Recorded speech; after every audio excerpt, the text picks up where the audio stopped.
fund because the federal government for many years now has been paying out billions of dollars to lawyers who represent individuals damaged, injured, and killed by taking vaccines over the past 50 years. Look it up.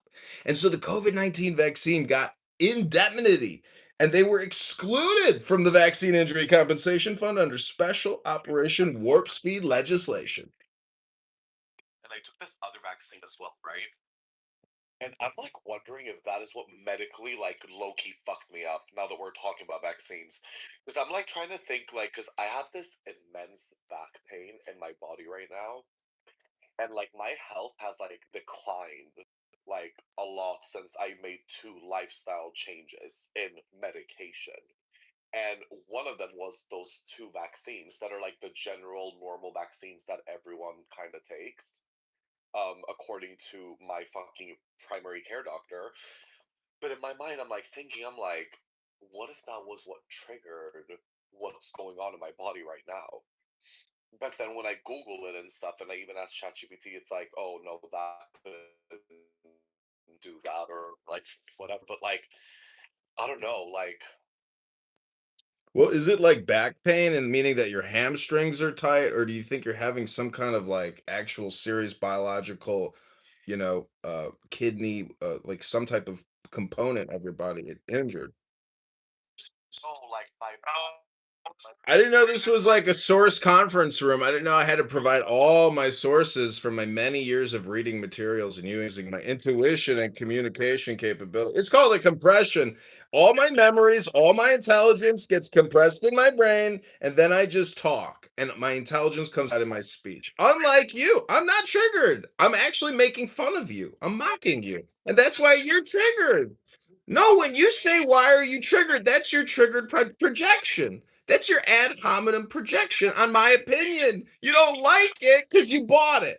You can't return it because they put it in you. Hello?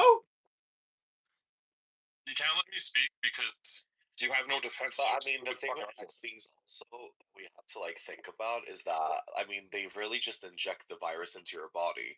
The virus does leave. Well, I mean, if you think about a virus, there's viruses that don't leave your body technically. So I mean, in that sense, but COVID leaves your body though. That's the This thing, or is like your body sexy. builds its like system against it. So if it ever comes back, you can like deal with it. That's like the whole point of a vaccine. So I'm also interested in knowing like more like about what it is that you like. First of all, it's not the COVID-19 vaccine is not a vaccine in the traditional sense of the word. It's a gene modifier injection. It's gene therapy. And it break Oh, okay. Go ahead. Just Google it. Oh, what a loser. Okay, I'm just a loser, Jarl. Now you're ad hominem projecting on me again. Moderators, I want you to take note. This is ad hominem projection on Alistair. I am complete. body. Literally, it doesn't matter. What are you talking about? I mean, that would technically make heroin a vaccine, Charles. Come on. Let's Yeah, fact. I was gonna say I don't know. Good point, though. Good point. I'm not an anti-vaxxer, but I think we need to. I'm not an anti-vaxxer either, but I'm definitely like questioning. Like one thing I've noticed with the healthcare system is that at the end of the day, these people, yeah, like they're educated like doctors and stuff. Like we can't take that away from them, but like they don't always know what the fuck is going. Gentlemen, ladies and gentlemen, Operation Warp Speed was a 20-year project. It didn't just come out of fucking thin air because of the Wuhan lab. Oh my god, can I like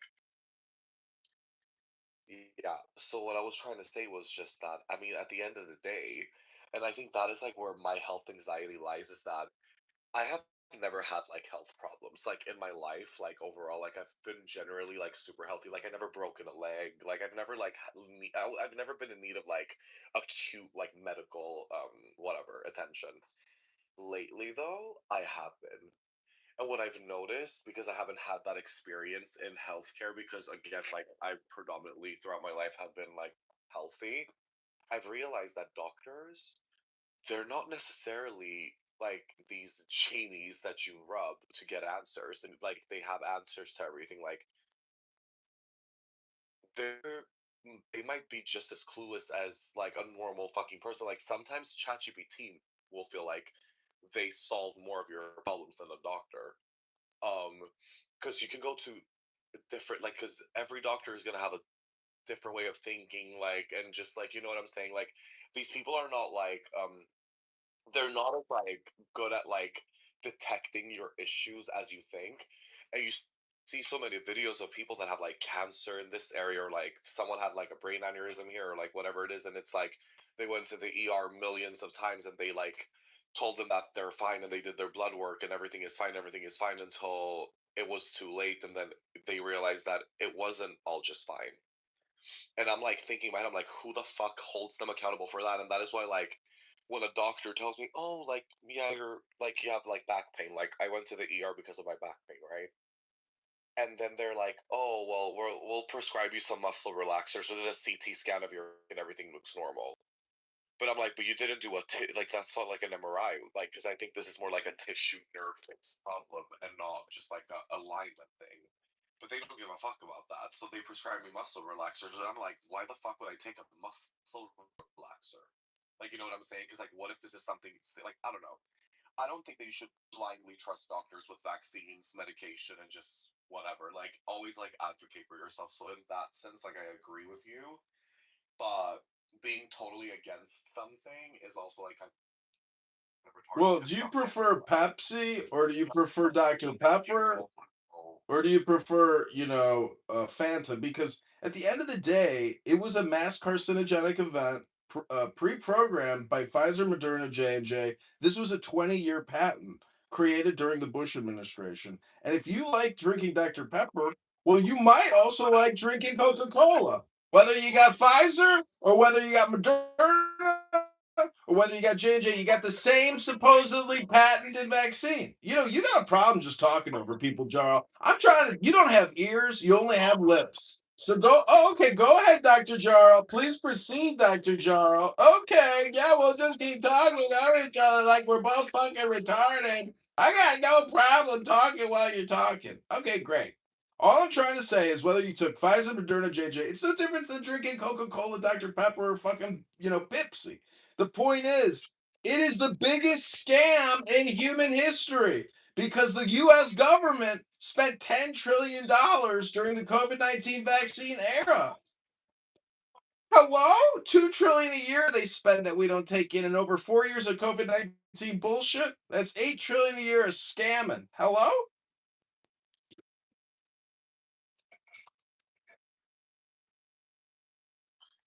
hello. I'm just saying, so many people got sour grapes from taking a totally unnecessary medical intervention of sticking yourself with a poison called mRNA genetic modified spike protein. TBH, stick myself with anything. I didn't take a COVID vaccine because I had a bad feeling about it, and honestly, I'm fine. So that's that. But the whole world doesn't revolve around you. Millions of people injected themselves because they were fooled and hypnotized, and then they died. Yes, millions of people died. And in Sweden, where they didn't even take the COVID-19 vaccine, no one died because nobody took the vaccine because they actually didn't mandate it. Hello? It's true. You can Google it, look it up. Look at the death rate in Sweden compared to other European countries in the United States. Hello? Yeah, give him the thumbs up. You just stuck it up his butthole. Hello? I'm literally from Sweden. What the fuck are you talking about? People were dying during COVID in Sweden. It was a problem. Like Sweden. people were. You gone. Well, you said what? Sweden what? Love Sweden. You guys are like our new best friends. Some convenience with new jets and a bunch of cool stuff. Yeah, we're good friends. Yeah, Sweden is an amazing country. I'm not gonna lie. Sometimes I really consider just leaving fucking up, fuck America and moving back because honestly, Well, where did you grow up? in Stockholm. You did? Sounds like you have an American accent. Oh well, I mean, I lived here for 7 years. I also just know how to speak English. I don't know, like I've always speak like yeah, see that is why like you know when I had like the discussion with you before, like how I like have to like Google words and stuff, like I feel like you catch that I'm an immigrant in that way. Cause like surface level, I don't have an accent just like you said, I don't really sound from here. Like my communication skills with that. Like I'm socially competent that way. And I definitely assimilated into like American culture. But like, when I had like more like in-depth conversations, like certain words, I don't know, whatever, that's kinda how you like catch me. Slip it or whatever you call it. Not that I get from there, but it's usually like the first thing where like people can like where people realize that I'm not American. But yeah, no, like America's an amazing country financially, like you can make a lot of money here and stuff, but I mean, life quality isn't amazing here. And I feel like I've never been as sick in my life as I've been since I moved to this country. Like, I feel like I'm chronically sick, like, constantly. In Sweden, like, I was never sick. I never had any issues. I never had any problems. Like, the worst issue I ever had in my life was, like, my wisdom teeth. Like, I was like, the wrong way. Because other than that, I was, like, still on my so, like, pretty healthy. But here, it's always a fucking problem.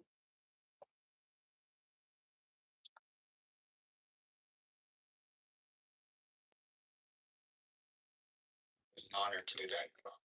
Who did not take the shots. And I'm thinking of this one immediate family of like siblings, and and I and father, and they all were normal, healthy adults, and they all developed all in this one immediate family like very strange different autoimmune conditions in short order after the shots.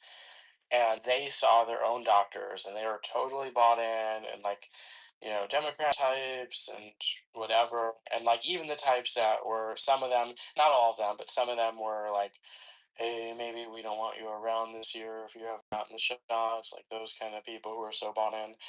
And um and like they all develop these like different autoimmune related maladies, and they went to their own doctors again, who are the doctors who were pushing the vaccines, and their doctor said this seems extremely likely that this is directly due to the vaccines.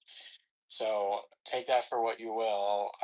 There's a trillion other anecdotes like that, and then just the most simple, distilled, powerful anecdote of the fact that there are many people who took those shots who do regret taking those shots. There is absolutely no person on earth. I mean, if I'm not saying these people didn't get things from the vaccine.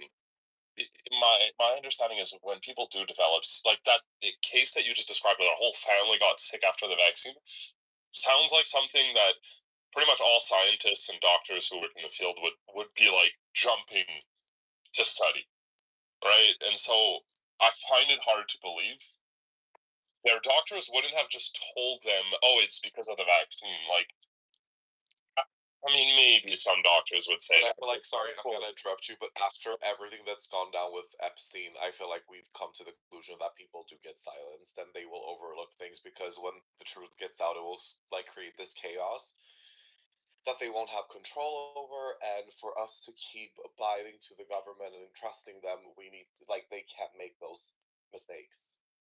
Like you have to understand something. Like if that came out and there was like proof that this vaccine was like all like a shit show and like this whole thing, people would never trust the government ever again. Every single time something new would come, or every single time something would happen, and like the government would like give us directions on like what to do next, or like no one would like we would like the government would lose its trust, and it would just be like a fucking problem. That is why like sometimes what people don't understand is like the reason why information is being withheld from the public is because of that reason. It will create chaos. Like certain things, it's just better to not know than to know, because when you know, which is like it's like a double-edged sword, like knowing too much and not knowing things at all. Sometimes I'm honestly gonna tell you guys, I'm like happy I don't know a lot of things. When you know too much is when you get anxiety, and that's like already like an issue that I have in my life, where I'm like so hyper aware of everything and I just like really understand things for what the fuck they are. And when you realize and know things for what they are, it gives you anxiety. So I would rather not know things. I'd rather just be like, sometimes when I look at these people that are like IQ like 78, they like barely know how to like talk, and they're just like in this little like perfection of bubble of whatever, like, you know, they're just like clueless. It's like, I'm like, oh, I'm jealous. I'm jealous that you really just like, you're like unaware. Like sometimes being unaware is the most amazing thing, even though that comes with a lot of problems too. But again, information is being withheld from us because of a lot of reasons, and that's one of them. After all these people that took the vaccine and then coming out saying some shit like that, you think people would take that lightly and not like literally spiral and like fucking like a revolution would come and people would like literally go with torches and fucking whatever to the White House to like kill people that work there? Like, I don't know. I think it would just create more chaos. But not just America. Like, it's a global vaccine. It's not just American. So, like, when you're saying could happen in the whole world, global scale, exactly. So then that every government would like, like, I don't know, the Western world would have like fallen in a way. Maybe not now if it came out. I feel like if it came out now, it would be easier to like maneuver. But like then and there, like it would have like complete chaos. They already shut everyone down and forced them to stay inside. Like, imagine if like that information came out when that was happening. People would like go out on the streets and like burn things. Like, it would be insane.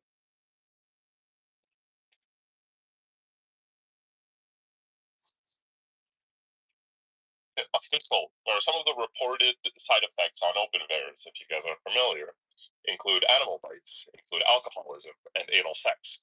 Those are genuine side effects that have been reported by doctors from the COVID vaccine. And I'm not saying those things aren't real. In a way, they might be. But all of those numbers, oh, you can look them up, Callie, if you don't believe. Those numbers occur less in vaccinated people, right, than in the normal population. So that's how they calculate if something needs to be looked into. They use open VAERS. And one example is like heart attacks, myocarditis, I think showed up a little bit higher in the COVID vaccine than in the average population. Got flagged in a system like that. They were able to spot it. Heart attacks, which is more common in people who are not vaccinated, never got flagged. So it's just, yeah, I hope that, I don't know, hope they give you guys a bit of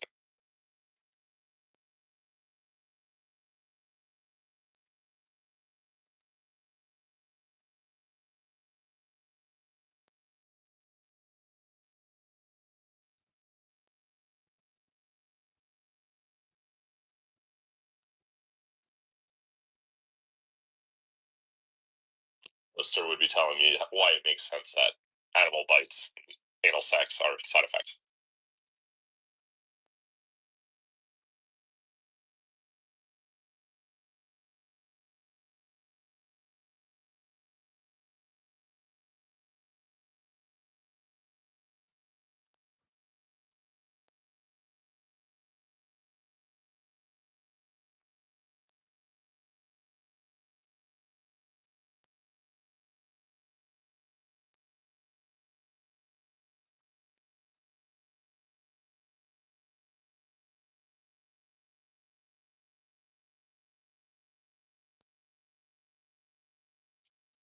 Sorry, I'm making a late supper. What is the source that you just quoted? It's the source that Activax quote all the time, but it's like a legit source for medical information. It's where they track all the side effects from, I believe, COVID vaccines and other vaccines. What is the name of the site? VA. I'll link it. Oh, thanks.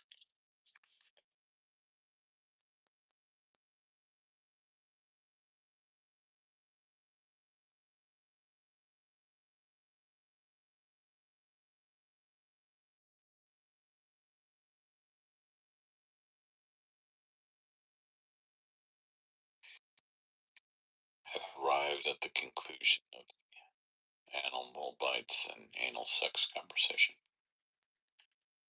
Oh yeah, did you hear the siren call for you when we started talking about the good stuff? Well, I felt the spirit in my body that called me to come into this room, but I think it's a little tardy.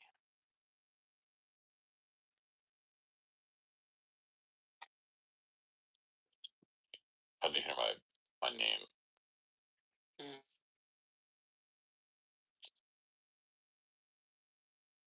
Did you guys want to talk about the plans for the invasion of Canada? What? Oh, fuck.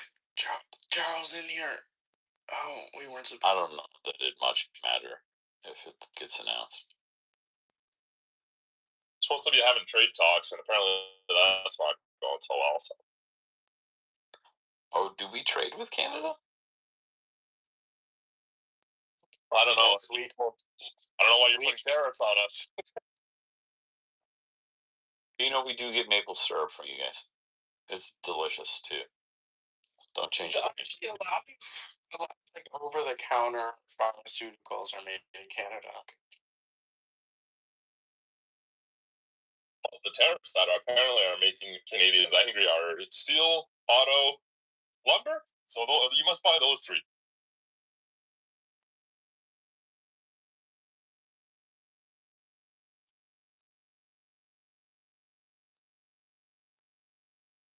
I think Carney's trying to negotiate. I think he's intentionally delaying it at this point. So we'll see you guys in 6 months. I understand you guys have a new girlfriend, and she's Chinese.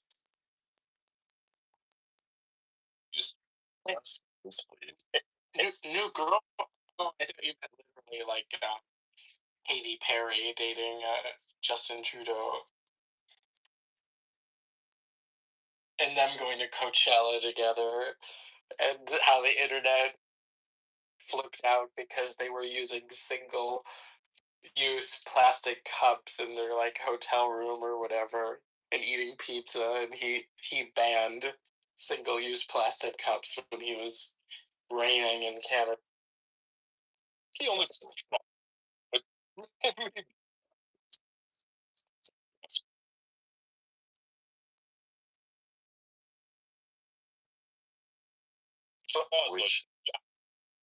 Which Coachella weekend did they go to? Do we know? Did they go see Bieber? These are sort of like when they get elected that they can still do stuff after. They don't just die after they're like.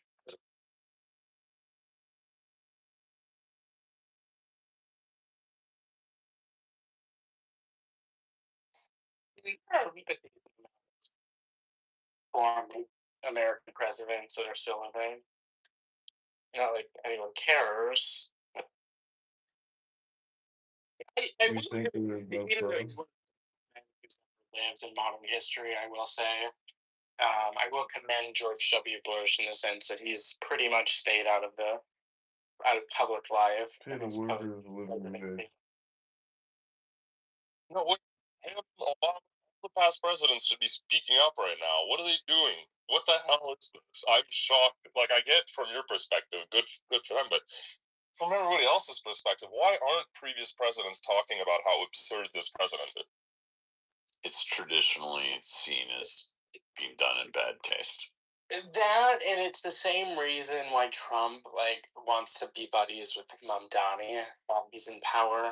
Like, you don't want to burn a bridge because you still want to be able to make one call and get Trump directly on the phone if you need to make a suggestion to him or get a favor from him. You don't want him to be your enemy.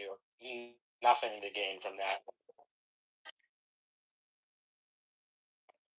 You guys are not Democrats, so it's pointless saying this, but I feel like Democrats need to wake the fuck up. Like, they're not doing anything. Should be a previous president. Somebody needs to lead the way for them. Like, there was the governor of California for a bit, but it just feels like Democrats are doing nothing. What about Ossoff? He seems like he's auditioning to be president more and more on television, and he's young and speaks well and seems like he has like a centrist message. I think if they pick someone like that, they'd have a good chance.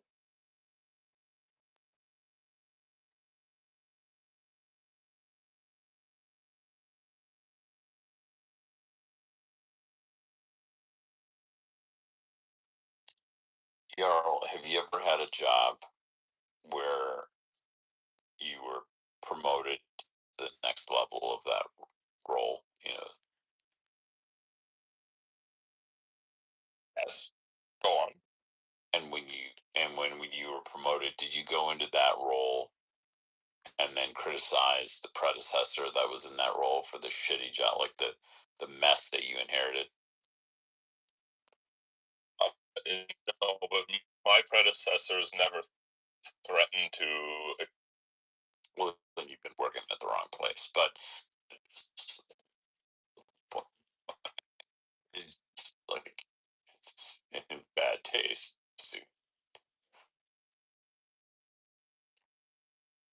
have been in that position, or well, it's reversed. What I meant to say is that that person who left that role would be criticizing your filling in that role in the work that you're doing. It's not a good look. So I don't know that it's like an American president thing. I think it's just sort of universal.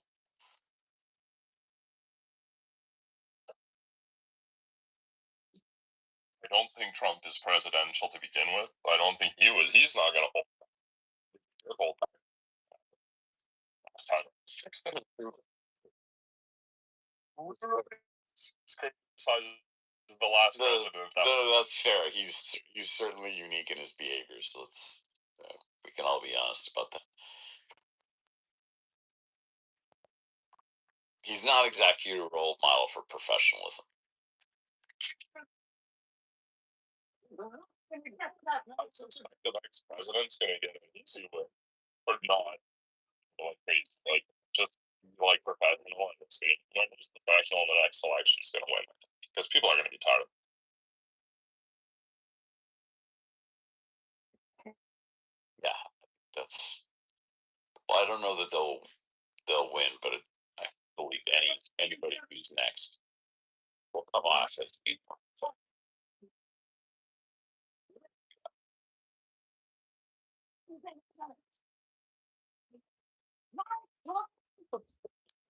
That might not change much. Oh, are you thinking like Barron? Oh, what's the other one? Isn't it Eric Trump, the one, or Jared? I don't know which one people think is going to be president. But on Polymarket, there's one of his kids is in like third place, I think, and then it's JD Vance, and then the first place, I think, is Rubio. Probably some people want Don to be president. Junior, nor Eric. TMZ. You're kind of famous on the hill for your cigars, my friend. Yeah, I would vote for Barron. Is it a good cigar? Cigars get through. That was the Latin family out of Connecticut. Yeah, the daughter. Yeah, she's far and away a better presidential candidate than anyone else. I don't know. It's sort of like more like demure. She doesn't really like get involved in politics. I agree, but she's got great rap. Yeah, she's very good looking. I mean, she certainly looks like she's younger too. But she's never like Eric and Don Jr. are always in the political stuff. Like she never is. Well, what most people don't remember, but was just incredible, was during Trump's first term, there was such a strong media campaign to try to get Ivanka to publicly disparage her father while he was in office. It was so ever present. Yeah. And they seemed to think that they could get her to do it because she was sort of straddling these two worlds where she's sort of like, like a New York socialite. And she's also like had that clothing brand which she had to give up because all these department stores dropped the brand once her father took power. Because, for seemingly political reasons. And so they really, like, every other day there would be some mainstream media article or news piece talking about like Trump is bad for women, and like this would be the perfect opportunity for Ivanka to disavow her father on behalf of her, supporting women or whatever. And it really seemed like she was gonna do it at some point, but she just like didn't even go to bat with those people. She just like kept her head down and like didn't get involved in the political or media sphere. You know, her husband certainly was, but he was never like part of that like daily dog and pony show of it. And he just like worked, and she just like kept her head down. It was like very classy. Yeah, she's no amateur. That's for sure. She was close with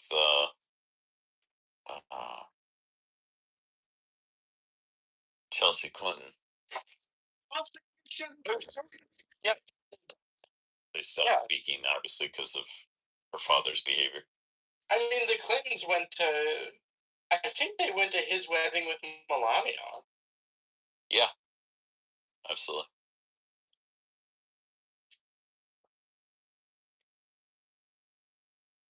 And I wonder if I go insane.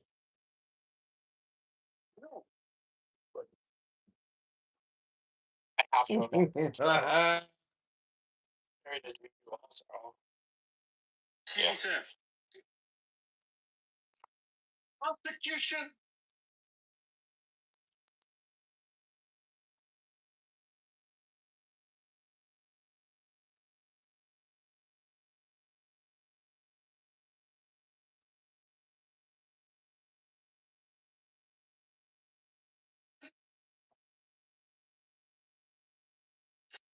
Prosecution.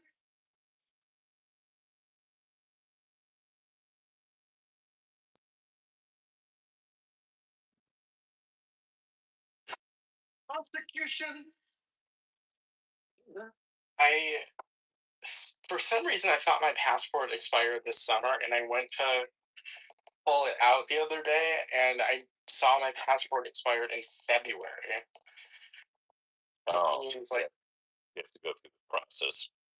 No, because I guess it's the same process if it's like if it's expired less than 6 months ago, so I don't have to go through any other thing. I just have to send it in and send a form in through the mail. But yeah, it's just annoying.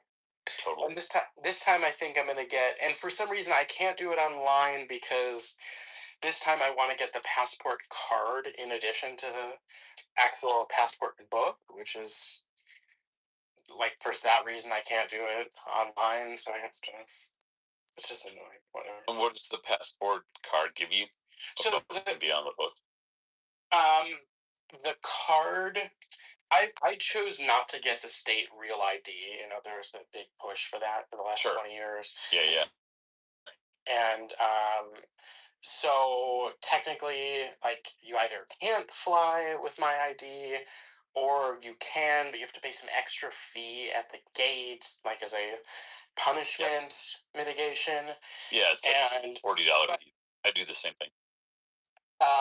So anyway, the passport card allows you to cross at land crossings between U.S., Canada, Mexico, and like the Caribbean islands.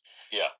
You can't fly with it overseas. You still have to bring your actual passport for that. But the passport card, you can cross with it at border crossings. It's different than what they call enhanced license that some border states give out. Because it's not a state ID, it's a federal ID. But because it's a federal ID that's like associated with your passport, that's acceptable to fly also with. So never.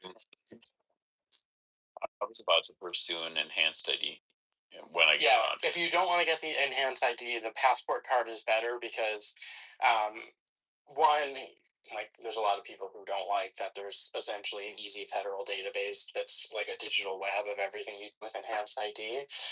And then two, enhanced ID has to be renewed like every.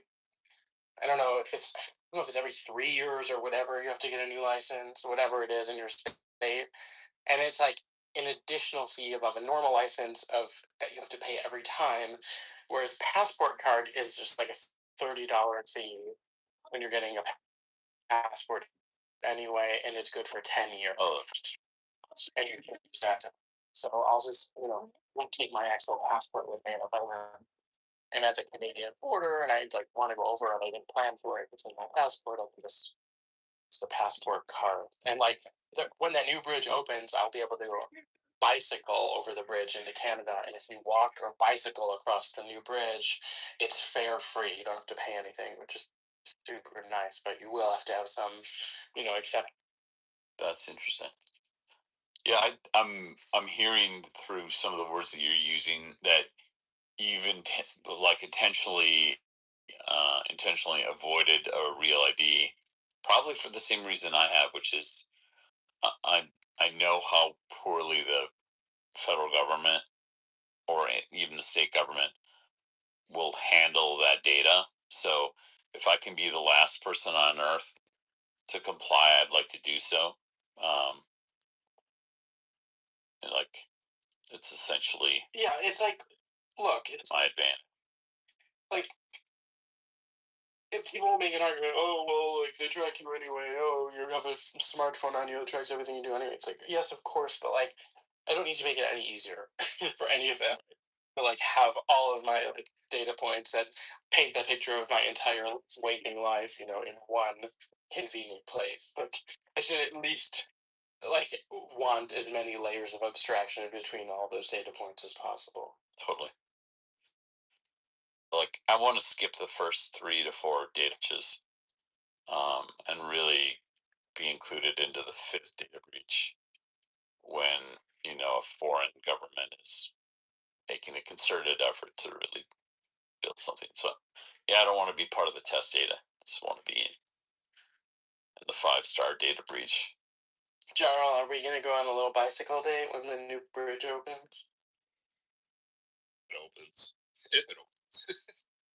It's from what I heard from people who are like insiders in it is that like the date is just being nailed down now and waiting for it to be announced because it's like done, and like even though Trump has been like sort of beating his chest, like threatening to delay it, it's not going to be delayed, and they're just deciding the date. I would. That's cool. I didn't know you were so close to the Canadian. Yeah, it's like a 20-minute drive from where I live, so I could either like put my bicycle on a bus and then take the bus to go downtown and then bike from there, or I could just like drive and take my bike downtown. If I really wanted to, I could, probably actually in less than an hour, like do the whole bike ride. But I'm not like right next to it, but I'm not far from it either. I could like. Where does it cross over onto the in Windsor? Is that it? Yeah. Yeah, it's like this downtown Detroit and downtown Windsor are like directly across the river from each other. It's like sort of like twin cities. Although of course Detroit's much larger, but it's the distance is only like less than a mile between the two. I don't think that much in Windsor. It's cool. There's not, but it's like a cute little town. There is some stuff to do. I go there once in a while to buy eye drops that I can't get here. And then there's like a bunch of bars and things. There's one bar there that I go to. It's okay. I'd rather deliver pots to water from Toronto, but Windsor's okay. But usually it's like way more people from Windsor like come to Detroit for entertainment than people from Detroit going to Windsor, unless you're a 19-year-old kid, because then you could drink in Windsor when you're 19, and of course you're 21 in the U.S. Does Windsor have really good pizza? I mean, I know Detroit's got a good reputation, but Windsor's got some like crazy reputation for good pizza. Oh well. A good ethnic restaurants there.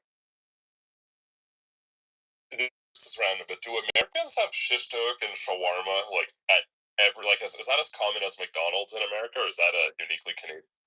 Sounds like unique. Yeah. Well, there's a lot of shawarma in Detroit because there's a big Arab population. Shishta, I don't know what that. Okay, interesting. I've grown up always assuming that was the same in the U.S., but no, in Canada you find shish kebab and shawarma, which is like the same thing, pretty much everywhere. main food is like the official food of Ottawa is the shawarma. So yeah.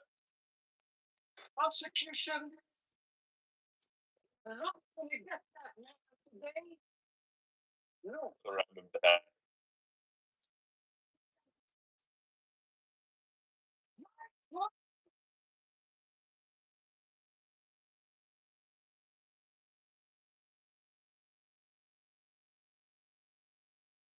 Yeah, what's a unique food where you like specific to where you live in Canada? Well, the most like culturally specific food to where I live is cabanesuk, which I guess in English is sugar shack, which is the meal that we syrup is made, which usually involves like omelets, like pig ears, or what's it called? I don't know what it's called in English. Beans, like pickled onions, lots of breakfast type stuff, and then you just drizzle like maple syrup all over that ham as well. That's the cultural food of my people. Interesting. So you drizzle maple syrup over pig ears. Oh my god, I don't know. The pig ears. I don't think they're really pig ears. I've never made them, so I don't actually know what it is. But it's not part of the pig, right? Is it like pork rinds? Pork rinds, just like Yes, that's it. Thank you. Yeah, that's that translation. Jar, what's your ethnic background? Canadian. Yeah, that's as far as I know. And then from France. Mm-hmm. So you're like light skinned white? Correct. Yes. Mm-hmm. No, because I thought Jaro was black when I first met him. Heard that a few times. I don't know why. Wait, you guys have met each other? No, he stood me up. I invited him to go out to drinks, and he just didn't show up. Was it in Quebec? No, it was the last time I went to Canada to buy eye drops. So.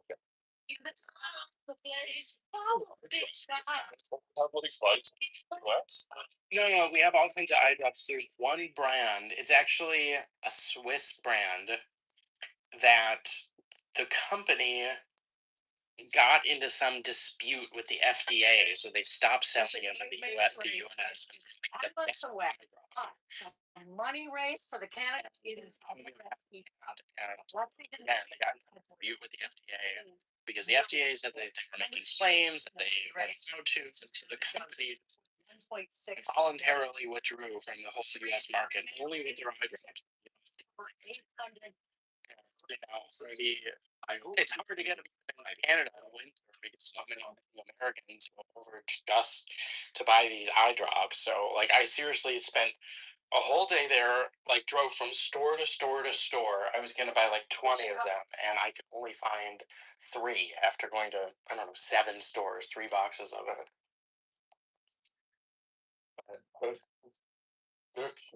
No? It's called like Simalsian. It's like Similisian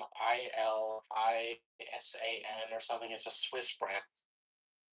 Okay. Because I used to use one that was like, because mine's bad for you, and so I see what you're looking for alternatives.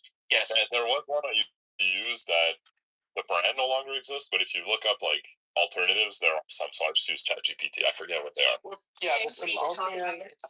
It has no constrictors, which means it doesn't constrict the blood vessels in the eye. It's just like really good homeopathic moisturizers, so you can use it as much as you want, no adverse effects, and it just feels like putting like a drop of like wet silk on your eye. It's so nice. If you like went to they should have them at any pharmacy in Canada. If you went to the pharmacy in Canada and like made some deal with me where you sent them to me, I'd certainly pay for them and also my stay for your eye. That's some way to do that errand. I don't know if that's legal.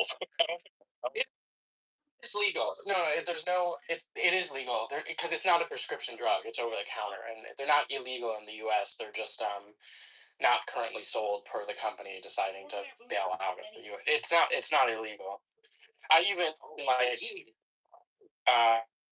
when I go there, I tell the border agent on both sides. I'm here to buy over-the-counter eye drops. And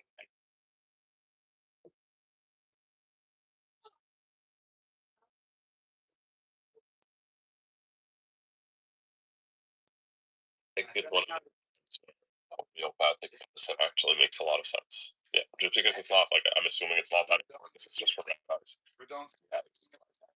Ordering. Okay, I need my phone back.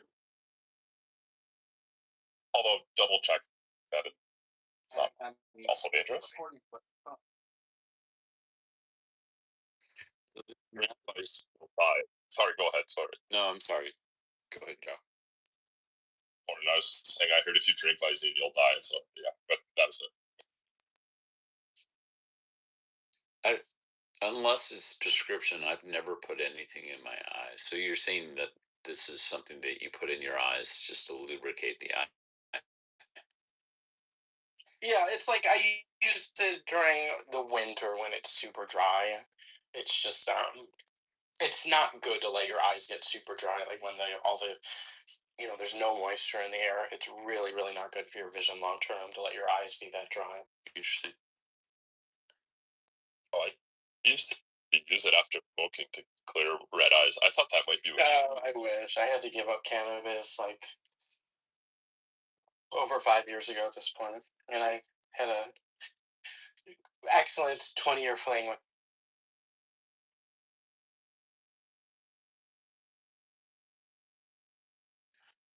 Derisive, you said you had to give it up, or you just? I did. I developed a horrible allergy to it where I would get like violently ill from it. Damn. And seemingly out of nowhere, and it's like this growing condition which is called cannabinoid hypermesis syndrome, and it creates these like week-long bouts of violent illness, and no one like really knows what brings it on except cannabis usage. And usually the pattern is like you'll have one of these bouts of violent illness, which will last a whole week where you can't keep anything down, including water. So most people will get so dehydrated they have to go to the hospital just for fluids. And then after the week, you'll be better, and then you can go back to cannabis, and like it usually won't reoccur for about 6 weeks, but like when it does, there's no warning, and it'll be again a week of violent illness, and it's this like growing syndrome that people don't know what exactly brings it on in particular, except that it is cannabis somehow. But they don't know if it's a certain strain, or like maybe it's the way that certain plants of cannabis are bred, or maybe they don't.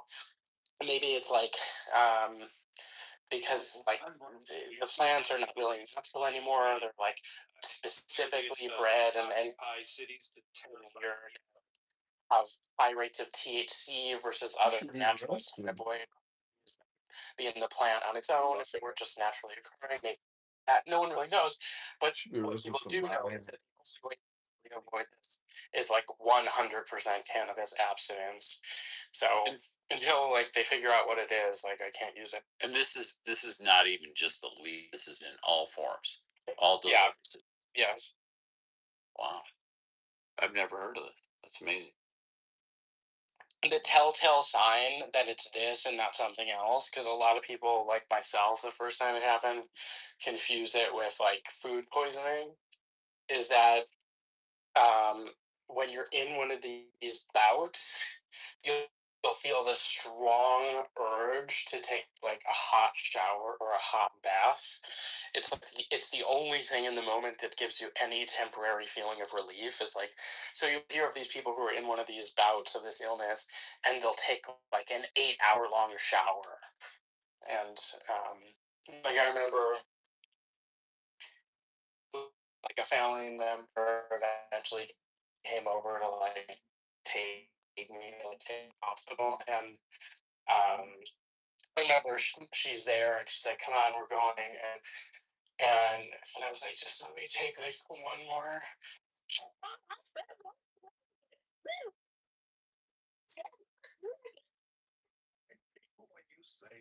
It's called CHS or cannabinoid hypermesis syndrome. And like, what is it? And it comes from smoking. Correct. Yeah. Unfortunately, have this misery. And it gives you what, like muscle aches and stuff? Like extreme nausea and lethargy and like pains in your stomach and like you can't keep anything down. Like you'll be like it's coming out of both ends and like you can't even keep down water and so you'll be like vomiting. That sounds insane. From time to time, see, this is what I tell people. I'm like, weed is not as good as people want to make it seem. It can destroy you. Like I used to smoke weed a lot. When I was younger, I smoked weed basically every single day for like 7 years until I got like. You want to exciting? I thought it was like gonna go crazy and shit. I guess it's like you call it like derealization or like what's that called? Because I don't know if I was like dissociating so much. I feel like I just thought that I was like going crazy, which I didn't end up doing because I'm here talking like a normal person now, not schizophrenic or anything. But I thought something was happening, so I think that with me, at least, weed triggered really bad panic anxiety, and honestly, ever since then, I've just been suffering with like anxiety, and then I have episodes in life where I get like really bad, and it's all after I like it's all from smoking weed. And I mean, I did other drugs too, but I don't know if they were the reason why I ended up with anxiety. Honestly, because I wasn't like How old are you? I'm 28 years old. Mm-hmm. It's like I think everyone in your generation has anxiety, right? Well, I mean, mine is like really bad. I have like I have like literally like it's panic anxiety. Like I just took a hydroxyzine maybe like 30 minutes ago because I was thinking that this back pain is like something really really alarming and like bad and that I need to like figure it out because I'll probably die if I don't figure it out. And I was like, oh, time to take my calming meds. Mm-hmm. But I mean, also one of the first symptoms before it does hit the fan is anxiety. Oh, I mean, you never really know, but yeah, my back is like I have like the worst back pain, but I also have anxiety.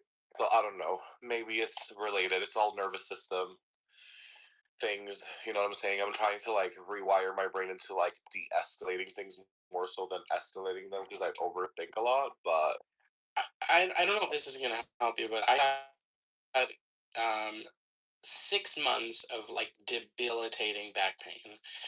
I don't know what caused it, but I think it was due to like I had to sit for like 1 week in this very uncomfortable chair and position, and I think it caused like a sustained injury. I got all these X-rays. I was in pain 24 hours a day, such that like I would even wake up once every 40 minutes because like the back pain was so right, bad I couldn't sleep.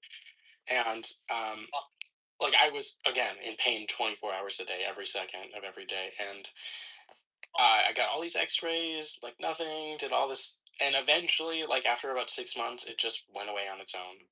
So, like, hmm, I hope whatever you're going through just goes away on its own. Okay. thank you.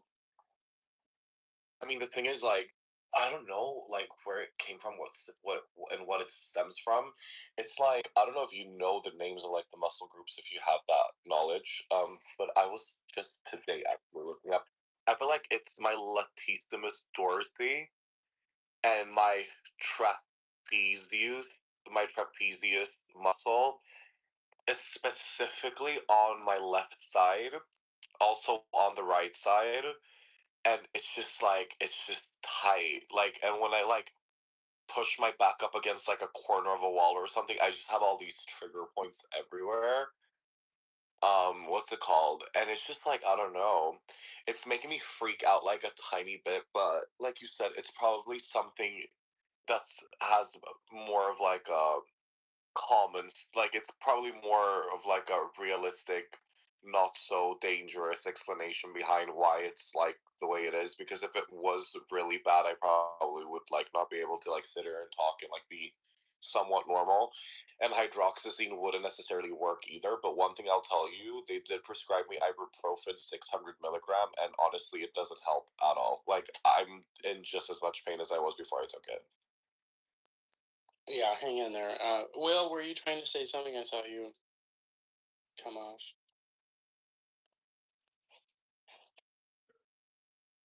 You just pick up eating? I sure did. Oh, okay. Well, welcome to the first day of the. Good morning. Yeah, fucking weird dreams too, man. Just,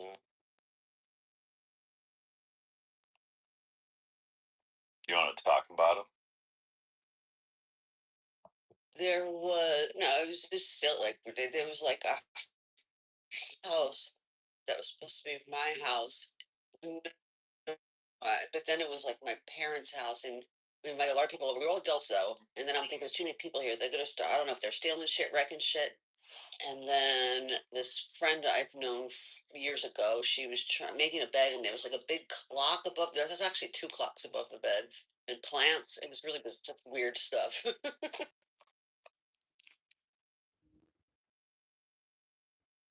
We're trying to interpret your dreams.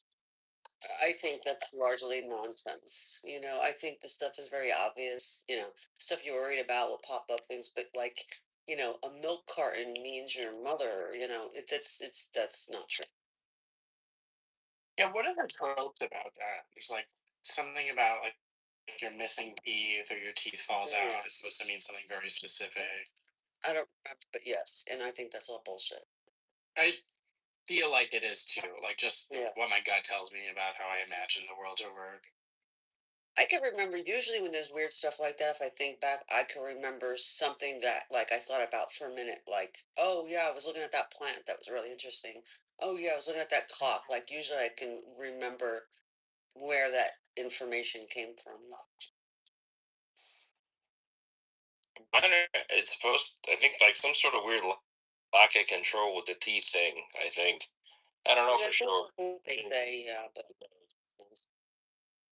Yeah, Like a lack of confusing. yeah. lack of control. Like it's like your teeth are falling out because you're not able to crunch in and take in what's going on. Like it's like how for whatever reason it makes sense that you can't take in information, so you're not processing what's going on, so you have no actual understanding or Um, Yeah, when I have we've all had dreams like bathroom dreams, going to the bathroom. Usually I wake up and I have to go to the bathroom, and that's why I have to go to the bathroom. oh sure, oh sure. Like yeah, the sensation of having to urinate in your dream. Yeah. I mean, I've never had one of the teeth falling out dreams. I've certainly had like trillions of dreams about I'm back in high school and I'm feeling some existential anxiety, Yeah. and I think that is just related to like how much like I don't mean this to sound like in a trivial way, but like how much actual like trauma on some mental level you experience being in places like that. Not like anything particularly horrible happened to me, but just a feeling of being somewhere that you hate being for so many hours, so many days in a row. And You know, it's a pivotal time in your life. I mean, those years are you're growing up, becoming an adult. It's like I always dream, or generally I dream about being waiting tables, right? Which was like my first job, well, my second job. I don't dream about the jobs after. It's always waiting tables, It's like I don't think there's anything significant other than that was like one of the first jobs I had when I was really young. The first time I had money in my pocket. It's stressful too. I fully agree. I had huge the high school dream never goes away. Apparently, I always have a dream. It's high school or college, and like exams are coming up, and I'm like, I haven't been to school all year. Like, and I think that's because like I lucid dream a lot too, and I think the conscious part of my brain is like, well, I haven't been to school, so how am I taking tests? Like, I think that's what's actually going on.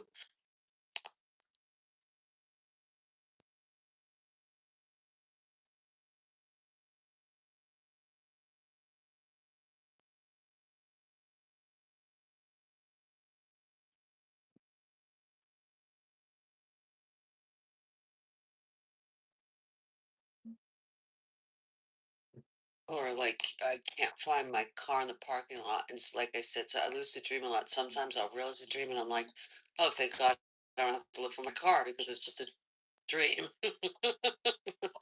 It's so strange. There's like few moments where like you wake up, you were clearly feeling some kind of big anxiety in the dream, and you wake up and you're like, oh, feeling the relief. Okay, that was just a dream, but like that feeling of anxiety doesn't immediately leave you because you intellectually know that it wasn't real. It's like it sort of lingers with you, and there's even a few moments where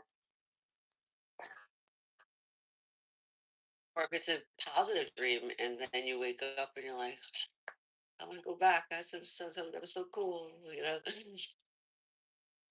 yeah, and I have had a few dreams like that, like where I was had an awesome dream and I woke up in the middle of the night and I was sad that I had awoken, and then I was able to go right back to bed and like go back into the same dream. Yeah, right. That, yeah. Or I dream about people who died in the dream. That usually triggers lucidity. In the dream, I'm like, wait a minute, they're dead. This is just a dream. I'm like,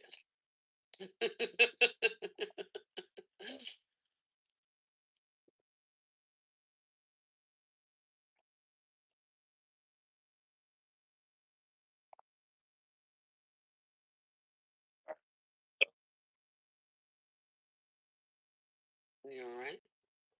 I was writing something down. Ooh, you dream journaling? Yeah, I do. I do a bit of a dream journal stuff.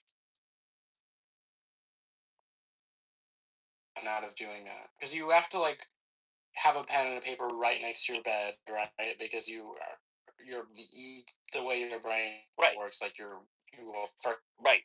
Right. Right. Well, it's hard.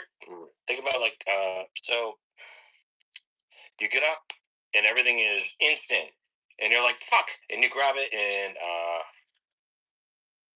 it's dark, so you put the light, or you don't. You gotta grab something. It's all chaos, you know. Yeah, okay, so that's the process of it. But what do you like? What have you gotten out of it? Like, how has it enriched your life doing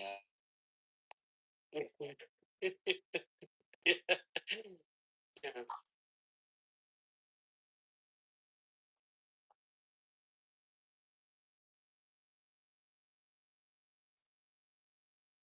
Yeah, but is it like, see, yeah, my thing is like, because when I was much younger, I used to do that. And again, it was just obvious stuff like lack of control. Let's say you equate the falling out teeth to that. I was like, did I not know that in my waking life? Of course I knew that. So it's not telling me anything I didn't know. It's not uncovering the subconscious stuff that's only revealed in my dream. You know, It's like, this is so, I just, and like I said, usually I could, the strangest things that seem so out of place usually I can remember. It's not necessarily the day before, usually within the past few days, but something that I sort of fixated on for a minute that I thought was important for a minute, and that pops up in a dream.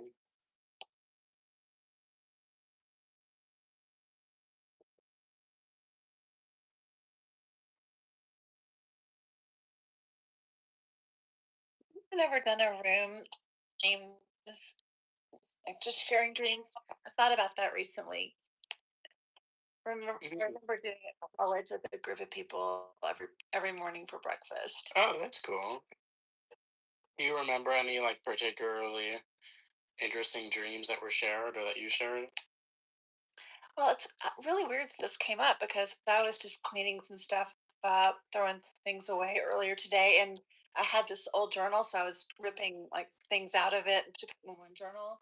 And several of the entries were on dreams from 2021 and 2022 that I just happened to I guess, write about them. Went through a phase then, and just like some of them are a little bit foreboding. The ones like in my history, not just those. Some of them are just plain occurrences. Like I had one where it said in my dream, I dreamed to check the hot water heater because there was an error code, and I went into the hot water heater room after I wrote that, or when I woke up, and the error code was there. So just like little psychic things.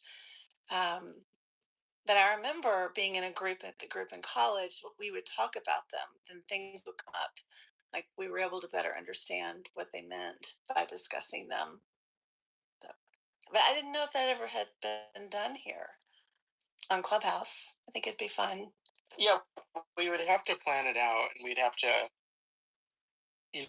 like say, okay, it's going to be in 2 weeks, so make sure you have the pen and the paper next to your bed every day for 2 weeks and write down your dreams so that way people can have a repertoire to choose from. I would love to do that.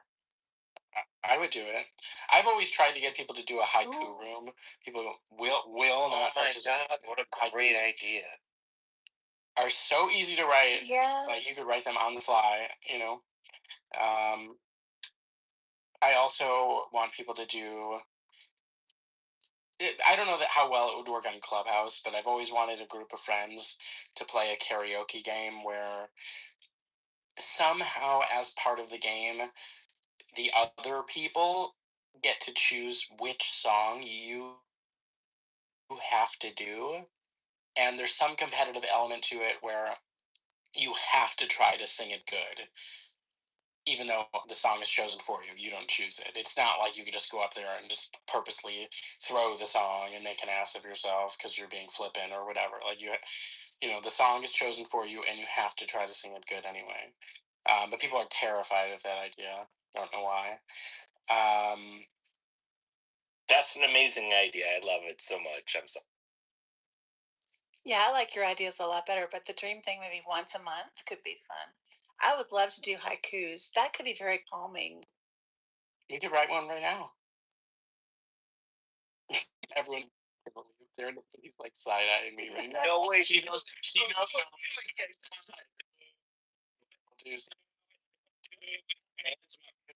All right, haiku.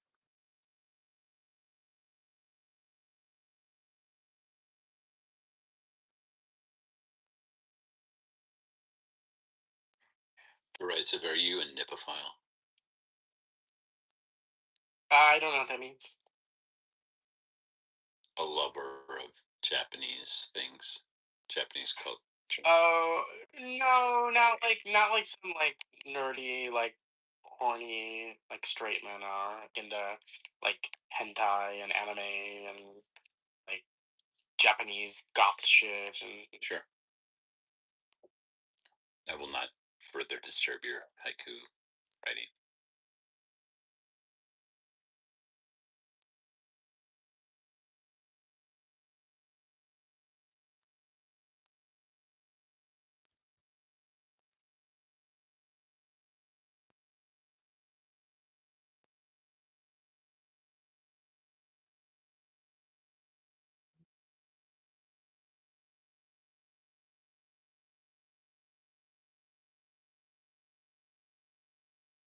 okay. I wrote a haiku about the energy that I want to convey about the people in this room not writing haikus. Existential dread. I will slap your face, my friend. Wake it the fuck up. I love it. That was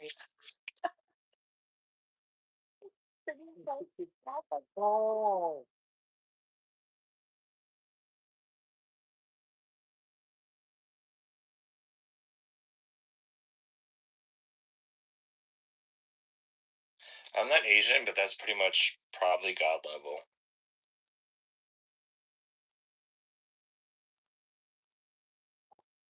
I think we're all a little more Asian after that. That's a good point. And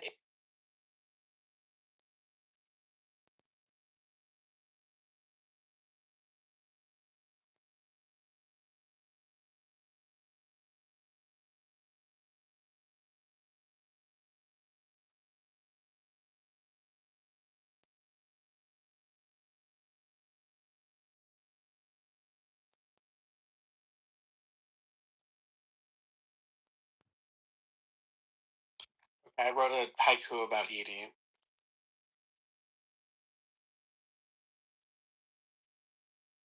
Go on. Loved by a disabled man-child, so far from the truth. Oh, that's sweet.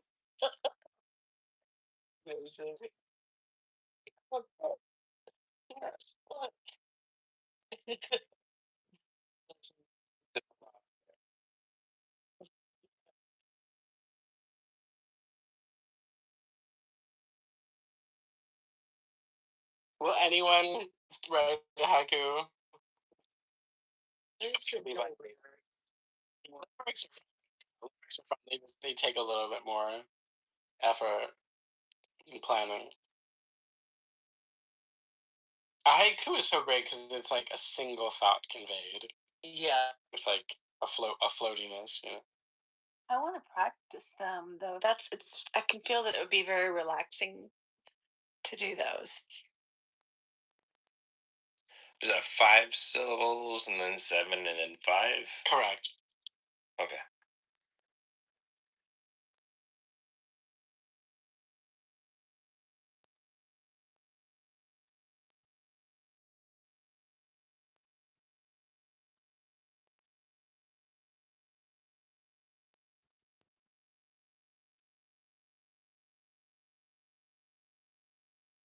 Nope, too complicated. I can't.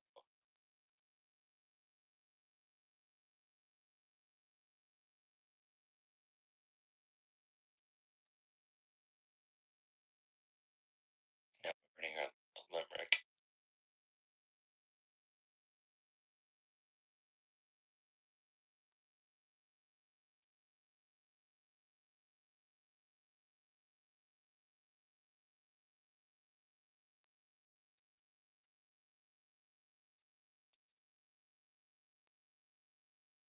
Haikus can be fun. Sit down and give it a try. We won't laugh at you.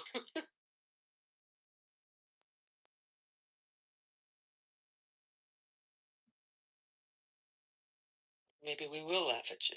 What is the What is the formula for the limerick? Maybe I'll do that. It's dun dun dun dun dun dun dun dun dun. It's like 77557, something like that. Dun dun dun dun dun dun dun. Okay, thanks. I used to do this all the time. Yeah, I had one about a dentist, something like I knew a dentist who loved to give pain. Something pain. He would take a drill and begin to fill. I can't remember the whole thing, but I of course only remember one limerick. yeah, of course, the man from Nantucket.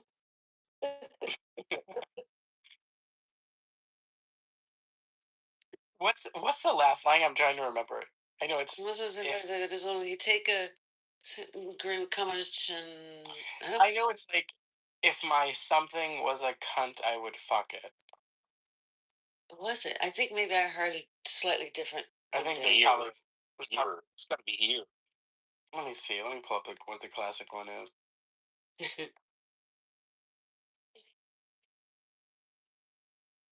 And you guys have been on here for this whole time. Like I left like maybe like a few hours ago, but you guys are still here. Cool. Well, but here you are back again.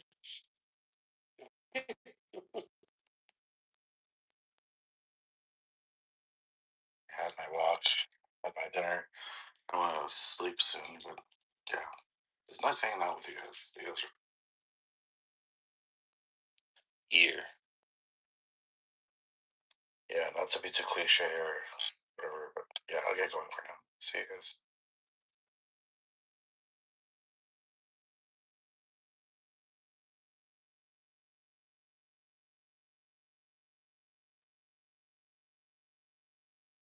Okay. I guess it's just a. Oh, here it is. Yeah, here's the one I was thinking of. I guess it's called the 1927 reballed version. But it's basically, there once was a man from Nantucket, and there's a trillion variations after that line. Except the common theme that they're all like what they call blue limericks. So there's a million versions that all start with "There once was a man from Nantucket." Yeah. But here's the one that I was thinking of, which I guess is one of the classics. There once was a man from Nantucket, whose dick was so long he could suck it. He said with a grin as he wiped off his chin, "If my ear were a cunt, Yeah, the last line was the only one I can't remember. But I think I was he would sit and chin with cum on his chin, something so similar. Sit with a grin with a cum on his chin. Yeah.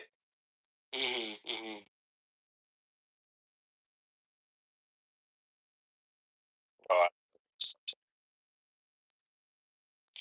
There once was a man from Nantucket who went down a well in a bucket. The last words he spoke before the rope broke were, "Arsehole, you bugger, and suck it."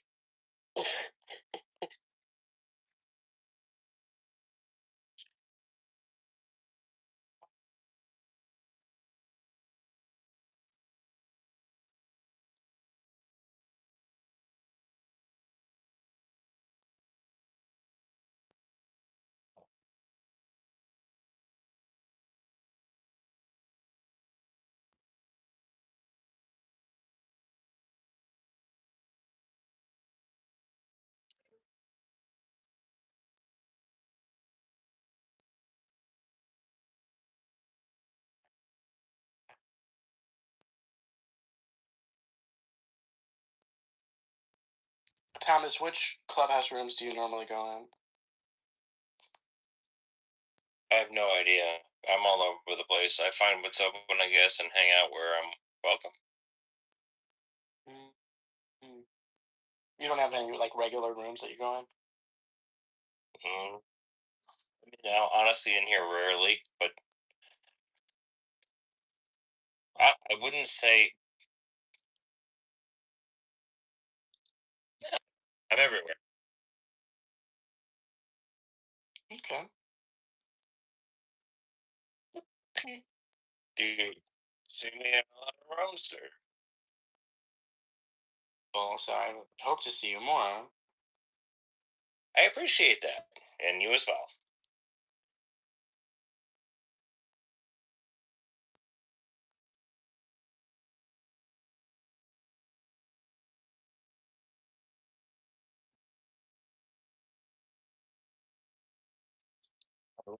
Writing a poem. Are we supposed to be writing a poem or doing something, or? If you want. Yeah. Let me see. I was literally staring at the wall trying to. I was just marveling at Derisive has two personas, and he's very well spoken and very highbrow here. Get him in a different room. Right, and then if Pussy comes in, I embrace the nihilism. Just there's no meaning. That's so we might as well fuck shit up.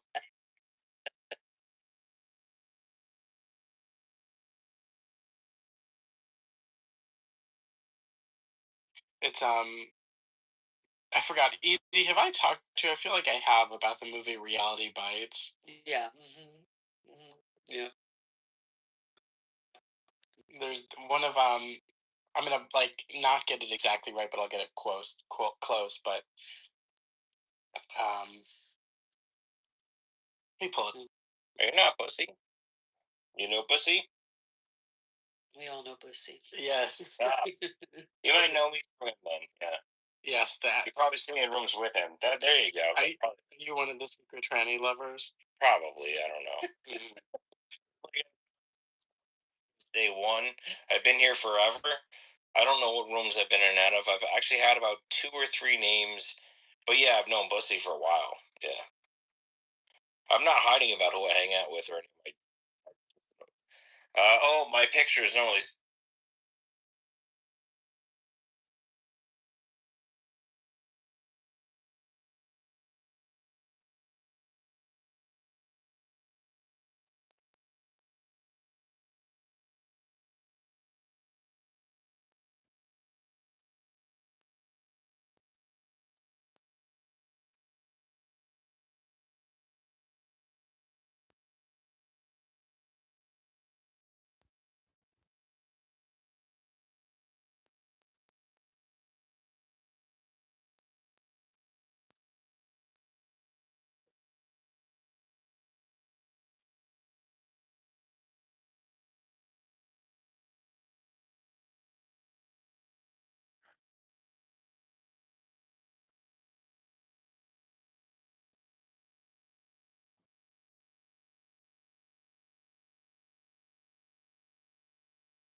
Wow, there were no Jews before 1918. There were no Jews in Israel.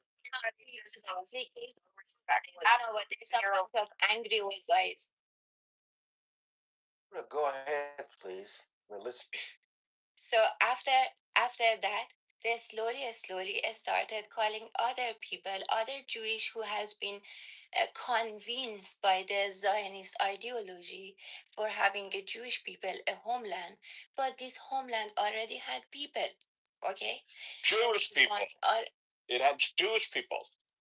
It has Jewish people from past, which was called old issue.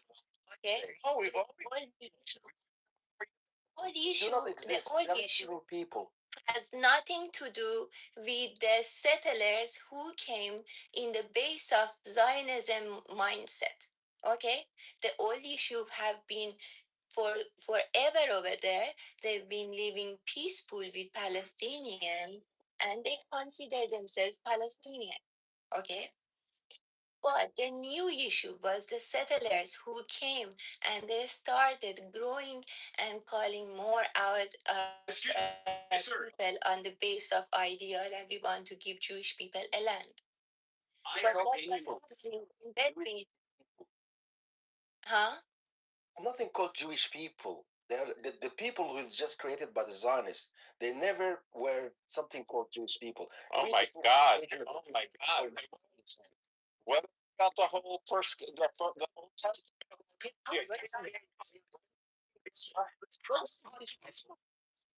People, but there is nothing called a Jewish people. There's, Do you know about Moses? Do you know about Moses? But Moses was an Israelite, not a Jew.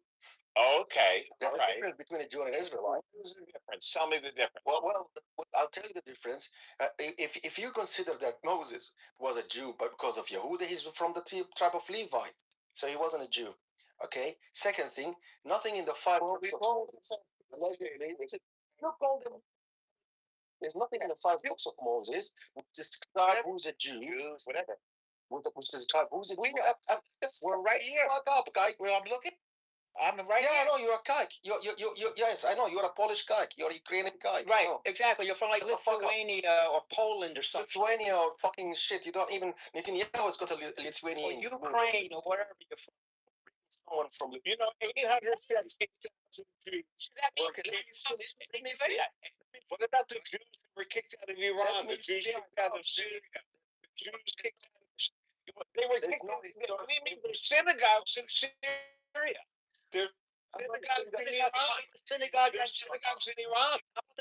Even the Iranian regime says that we have Jews. You're saying they're not Jews?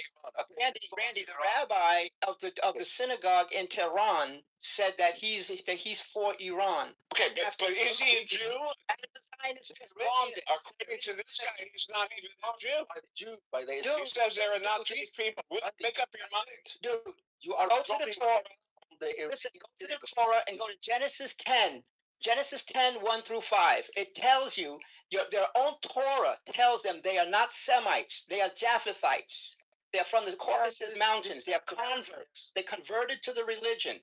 They're not the Israelite people. Their own Torah tells them that. But why was Hitler killing all these Jews? What was going on with him? He went around to all these synagogues and rounded up people. It was why were the Turkish? Why did the Turks kill the Armenians? Yep, because I don't know why. Because you seem to know everything. Because the Zionists want to sacrifice some Jews for the cause of Israel. That's why it's called a Holocaust, burning sacrifice. So kill or some of your Jews, okay, that weaker brethren, for the cause of Israel. It's called the Holocaust sacrifice. It's not called a genocide. It's called a sacrifice. Wow, you have a great imagination. It's science fiction. Oh, so you have an Israel. It's science fiction. Let's go back to Iran. Let's go back to Iran. Shall we go back to Iran? Do you want to talk about the 20 Palestine? Over the place in this conversation. I want to talk about Iran too. Yeah, okay. Let's go to Iran. Let's stop these goyish tricks, okay? We're not. No, you stop your jihadist tricks. Stop your Islamist tricks, okay? Just don't blow up the room, okay? I know you're a suicide bomber. Ukraine. Don't do a suicide bombing in the room, okay? Look, listen, go back to Siberia and go eat some shit there, okay? Yeah. The people who I think you're thinking of your mother. You're thinking of your mother, not me. Yes, you kike. Yes. Back again to stay classy. The situation in Iran started from the Britain and the United States overthrown an elected prime minister, elected by an elected government by elected parliament in a time when the blacks were actually fighting for civil liberties in the United States. That's in the 50s. So the Iranian had a proper democracy. They put they put Mossadegh into power, and he started nationalizing the oil for the benefit of the Iranian people. But we have some Zionist thugs in the United States do not want these things to get benefits to the Iranian and the people, and this is becoming like another attack. This was 80 years ago. Why don't you get into the present now, okay? We know what happened 80 years ago. Okay? You went back to Moses. Why should you? Yeah, because you said there's no such thing as a Jewish people. You said there's no Jewish people. Yes. Okay. Now. Yes. Entity called Israel. Yes. Right. Yes. I'll be like you now. The class clown, man, Randy. No, I'm just being like him. Yes. I'll be a class clown. Yes. I think it's something about what Zero was talking about, because Zero brought up something interesting that he was talking about how we can barely afford, the United States, and we're over here spending. True. We have the biggest budget in the world. We can afford anything. But there were always homeless people. Cannot, friend. Always been homeless people. It's nothing new. We're spending. We cannot afford a year. We spend No, we cannot afford, dude. We cannot afford. You need to get a job, bro. Anything we want. You need to get a job. Okay? You're on welfare. You're not welfare. Okay, you're retired. You never had a job. Get real. I never had a job. That's what I said. Keep repeating those. Thank you. So Al Norma wants to hear a little bit more about let's talk back and forth, you and me. Yeah. Thank you. I appreciate it. We have spend $30 trillion on America right now. We can afford anything we want on the planet. We spend everything we can on veterans, on the homeless, on the poor, on social safety nets, on healthcare. We spend billions and billions and billions, and if we want to spend more, we can spend more. This has nothing to do with our military. And so I'll respond to that.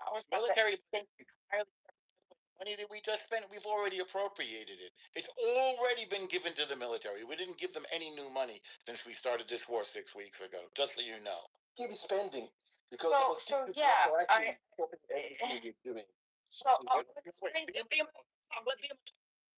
you. I appreciate it. I appreciate you guys. So the spending, I don't think that we could just keep spending anything that we want. I don't think so. Afford anything we want. Right, and that's what I'm saying. By affordability, you're talking about you have to spend. So you have to. There's going to be. You're going to have to spend. You're going to have to create deficit. How do you feel about the? What I was going to say was that I think right now we're experiencing the Gini coefficient, right, which tells us like income inequality is where it was in 1890. So we have 1%, 1% of Americans hold as much wealth as the 90% of the bottom tier, and 10% of Americans. Hold on, wait. So no, and I'll give you an example because we were talking about this the other day. Yeah. 10% of Americans own 93% of all of the American stocks in the financial. How is the average? The reason that this is a problem is because of the Gini coefficient, right? As I was saying, right? So why is that a problem? Because productivity is increasing, right? And the wages aren't keeping up with. Commenting. Because the wages aren't keeping up with that growth. Okay, the productivity. So right now we're about at a 93% growth rate in productivity as of 2025, and our wages have only increased 33%. Why is that a problem? So that compares today's wealth concentration with the Gilded Why is that a problem? Right? Well, because of the Gini coefficient, right? That's saying. Because it widens the gap. Why is that a problem? I'll give you an example. I can tell you why. People so when we can't balance the budget and we just keep printing, right. We just keep printing. Yeah. Okay, we're not keeping printing. The inequality, the gap. Yeah. Of what people can afford is going to continue to get larger, and more people affordability.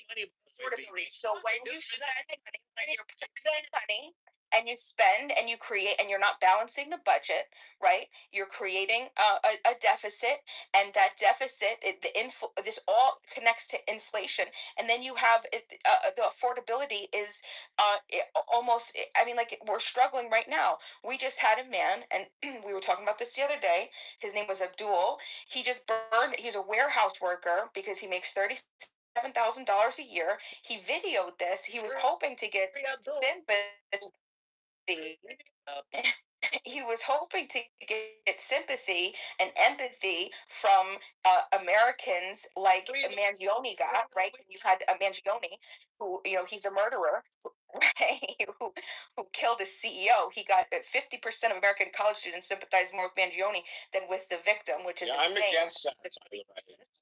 And I have I'm against it. I'm against it too. I don't think that. This is I like Chuck Mangione. He's my favorite Mangione. this guy. Listen to what he said. These were his comments. Okay, these were Abdel's comments, and I'm reading this. This is the U.S. Attorney's Office. He burnt down this warehouse, and then he said, listen, I just cost these motherfuckers billions, right? 1% is a fucking joke, and all you had to do was pay us enough to live. Pay us more of the value we bring, not corporate. Didn't see the shareholders picking up shift, okay? And so this is what he said. So basically, his point was, so he videoed it, and he said, if you're not going to pay us enough to fucking live or afford to live, this is his quote, that at least pay us enough not to do this. And he burnt down this warehouse, causing $500 million in damage. And 1,000 people were laid off because he burnt down that warehouse. And so sometimes you cut off your nose to spite your face. It's just not the right way to do things. So I'm sorry, but burning down warehouses is not the solution. YouTube right now. You can go to YouTube right now, and you can pull up where the Gen Z are screaming in the microphone. I can't fucking live anymore like this. This has got to stop. I can't afford the fucking rent. I can't afford. Listen to what the kids are telling you, man. Listen to burning down the warehouse is not the solution. How about the people that are on this app bitching and moaning about the inconsistencies in the economics, but they're on the app day and night? Go get a fucking job. I don't think that most No, Bima, I'm sorry. I listen to it all the time on the app. It's amazing to me. Everyone's talking about the inequality and that they deserve these handouts, but they're on the app morning, noon, and night. Go work. Go work your ass off, and then you can have equality. So basically, I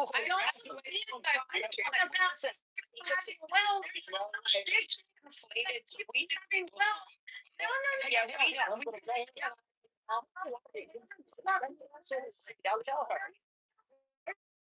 This lady worked. This lady zero. No zero.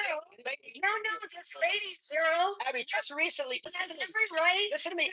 This. I understand you. Don't want to fucking work, and then okay. Now, listen. College. Listen to me. If you go to listen, the college. Listen to me. The college kids are graduating. Listen to me. When are you graduating? Do you have a graduate degree? Ma'am, did you go to postgraduate? Did you work your ass off in school? Ma'am, do you have a good job? You wouldn't be complaining if ma'am, I own 3 houses. I own 3 houses. Listen to me. I'm retired. Listen, I'm retired. I have 5 grandchildren, and I have 5 Listen, I have 5 children and 5 children. Listen, I'm retired. Listen to me. I'm retired. I have 5 children and 15 grandchildren. And right now, I'm living. You just said you have 5 grandchildren. Right now, I'm living in my house in Asia. I have a house. Listen, I have a house in Fort Lauderdale. Listen. I have a house in Fort Lauderdale. I have an apartment in Pompano Beach, and I have 9 acres. Pompano Beach. Go to the sample road. Sample. Money. Don't worry. I got more money than I need. Grandchildren don't have more money than I need. Yeah. Listen.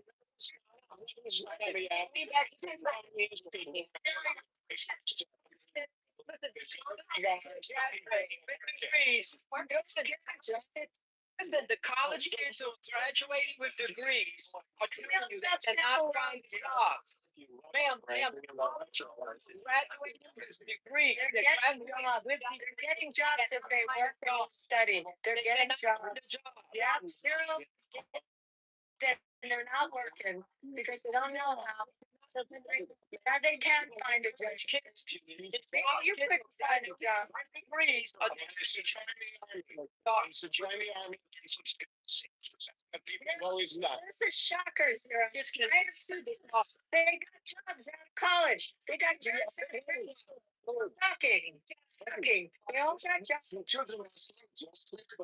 children are not sweetheart, you think that we don't exist, Yahweh, or whatever the fuck your name is? Yeah, exactly. That's what honest mean. Get a job and get your snap. Guys, going to What, robots? Robots? they use it. They use it.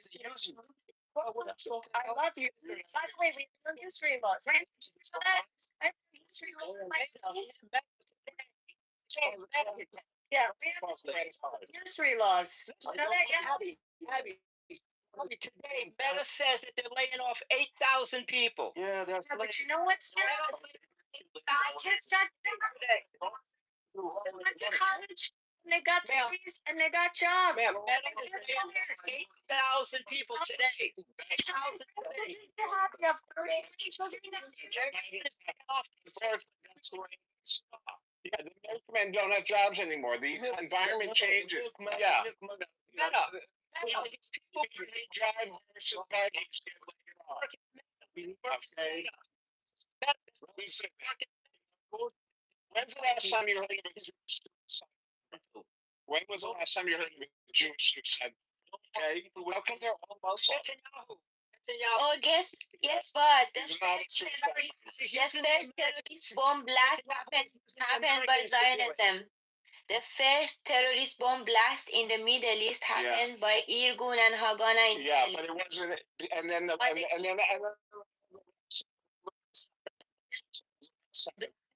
okay, we heard from the first time. And then since then it's been Muslims. Okay, we got it. Netanyahu You is took using over that business. States to do his United States to do his fighting. Netanyahu is using the United States. He's a war hero. Unlike Trump, Netanyahu went to war himself. He's tired. He's a major war hero. Soldiers because of Netanyahu. You don't know Netanyahu's a war hero. He's involved for me. There's no original answer. Soldiers because of Netanyahu. Israel is winning. Okay, Iran is sinking. No, it's not. Keep repeating yourself. Go work on your accent.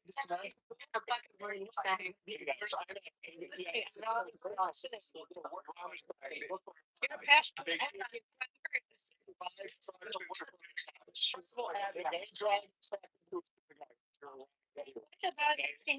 What about the synagogue that you eat in Iran? Yeah, it's a shame. Good news is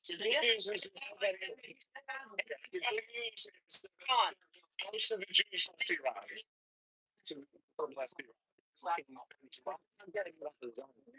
Just about one side. The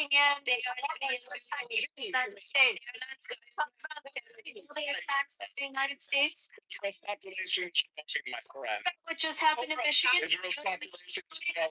Yes, because you have all country. You have Chinese. You have The Jewish population is growing. It's true. Yes, Iran. Leaving Iran. Yes, it is, dude. Dude, look those things up. You saw the shame. Yeah, pull them up. Pull them up, and it's going to keep growing. 1,000 millionaires. 1,000 millionaires left Israel. I am in my own. Great. So there's 10,000 left. What do you mean? Yeah, Growing.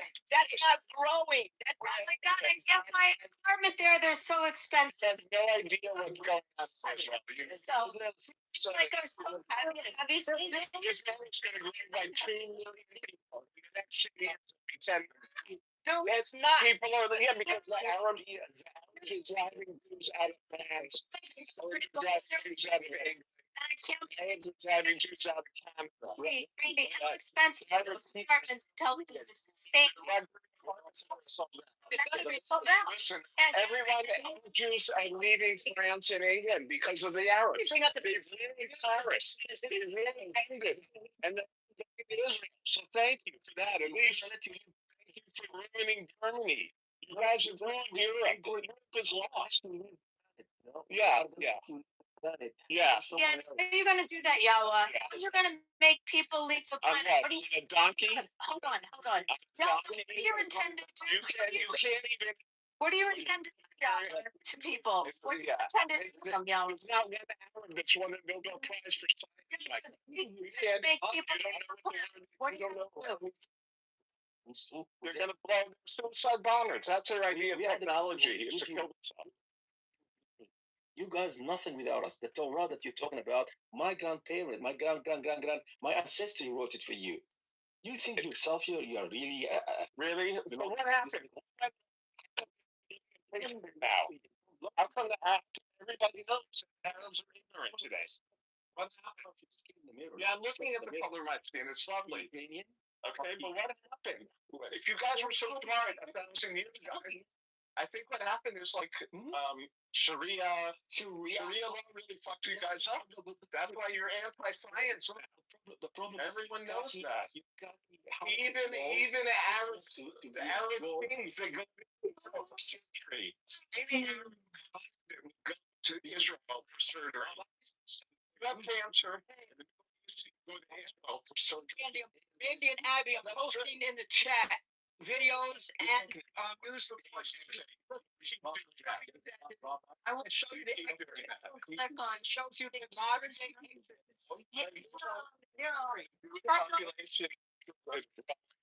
Zero. Watch the videos. I don't. I'm sure. Bring me your facts.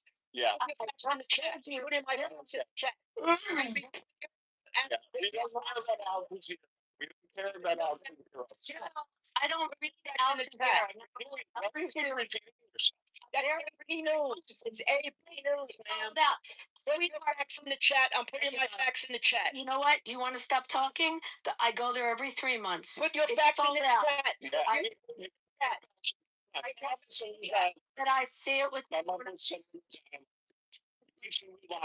chat. We can't even buy a part. Why do you say that? He's a clubhouse hero and a real world zero.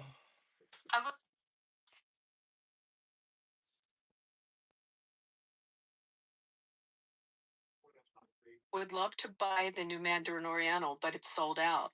All the new developments are sold out. You can't get an apartment in Tel Aviv. All the high rises, they're beautiful. They're sold out. So I don't know what you're reading, but I'm there every 3 months and I see it. He's reading from the Islamic Caliphate Ummah News, part of their racist discriminatory law, the Mohammedan law. He's a real world hero and a clubhouse zero. Oy vey, Rabbono Shalom. I put a link in the chat to the Charter of Medina, known as the Mohammedan Constitution. If you're Jewish, you really got to read it, because it's talking about you, and these Islam terrorists are nothing but Don Corleone, Godfather mafiosos. It's in-group, out-group, but they're so stupid that they're still living in the year 660. They're ignorant, they're racist, they're bigoted, like you just heard from the previous speaker. He thinks without us, you guys would have nothing. These are the dumbest, lowest class pieces of trash in society. They should all be mass demigrated out of Europe, demigrated out of America. Kiss them all goodbye. Send them back to the fucking desert. Back to the fucking desert. Go suck a camel's dick. Hello? The reason that the only good thing about them ruining is that people are moving to Israel. Tested in Greece, Italy, Spain. Yeah, exactly. Against the Jew, right? That's why people. There's videos everywhere. As soon as they find out these people are from Israel, they start telling them free Palestine, get the fuck out of my country. Yeah, those are criminals. We have criminals. I get it. Yeah. Do you plan on doing that too? Plan on going out zero? Is that what you're doing, Zero? Without the people, And where are you gonna do that, Zero? You're gonna do that in Pompano Beach? Get out of their country. Zero, you're gonna do that in Pompano Beach? Are you, Zero? Zero, you're doing that. You're doing that. Don't worry about one person. Yeah, Zero, what are you doing in Pompano Beach to Jewish people? Why don't you tell us what you intend to do in Pompano Beach to Jewish people? Come on, Zero, what are you gonna do? Tell us. Can't wait to let everyone know what Florida what you intend to do. Come on, Zero. Let's figure this one out. What are you gonna do? You're gonna go after them on Sample Road? What are you gonna do, Zero? Tell me. What are you doing in Pompano against Jewish people? Nobody gives a shit about No, Zero, why don't you Stop tell the us? antiseptic. Ma'am, stop You're with a the victim. antiseptic. You Stop with the intend to do. antiseptic victim shit. Nobody wants to hear Zero, what are you doing? What are you actually doing? Antiseptic. Yeah, what are you doing, Nobody Zero? wants to hear your antiseptic. I'm not doing anything. I'm asking what you're doing, Zero. What are you gonna do? Nobody wants to hear your antiseptic. Oh, we're He's a Clubhouse Zero and a real world hero. Zero, go sell one of your houses. Zero made it big. Congress. He loves to talk about this. No, I'm not running for Congress anymore. I'm running for mayor. Oh, he's running for mayor. Excuse me. Mayor, let's talk about the financial situation here in the United States. Bima, are you going to do a room on the hospice and what's happening in California? Are you upset about that at all? Yeah, What done in California? Do you have any outrage about that? I don't know about that. What is it? Well, you're pretty good at researching stuff, so take a look at what they've uncovered and the fraud they've uncovered with hospice. I don't know if you've ever had a family member in hospice. I'm not talking. I'm talking about hospice. I used to volunteer for hospice. You know what hospice is, right? Hospice is really important. So take a look at what they just uncovered on these for-profit and non-for-profit in California. I mean, they've just massive exposure. I think instead of funding hospices, we should just fund capital punishment from now on. Let's rededicate ourselves to capital punishment. I did talk about the financial situation in the United States because then we were talking about That's part of this mic. Very not government money that goes into things like the amount of government money that gets put into things like the amount of government money that gets wasted on fraud in the United States. I mean, saying this like try to talk over you because we're talking about the government money that's wasted in the United States and fraudulently taken by Zionist and trying to talk. I don't think that the anecdote of kids going to college it doesn't it's irrespective doesn't matter. I respect it. I'm happy that your kids are doing it. I'm happy that they're making money, but that's not. Kids aren't the denominator for 350 million people, right? So when we have full-time 290 million people, 60 million illegal alien invaders. Excuse me, they're taking home $37,000 a year, right? And rent is $2,000 a month, right? That is what this is the shit that we're looking at right now, okay? So we're missing the underlying issue and of what I had originally brought up, which is, yeah, we can't afford spending $2 billion a day in Iran when we have really big spending issues here. Right? What's happening with our society? What's the last time I had brought up the Gini coefficient? Why is that important? Well, because as the gap increases and widens, right, there's gonna be unrest. The EMF. I was just looking at this report. Not the EMF. My bad. There's gonna be unrest, you dummy. There's already unrest. Hello? The International Monetary Fund. Right. It literally talks what is this? IMF.org, inequality, right? It's talking about what happens when when this gap widens and causes, circa Gilded Age era gap distribution, when 4,000 families help 7 out of every 100,000 people in America are murdered every year. I'd call that a problem.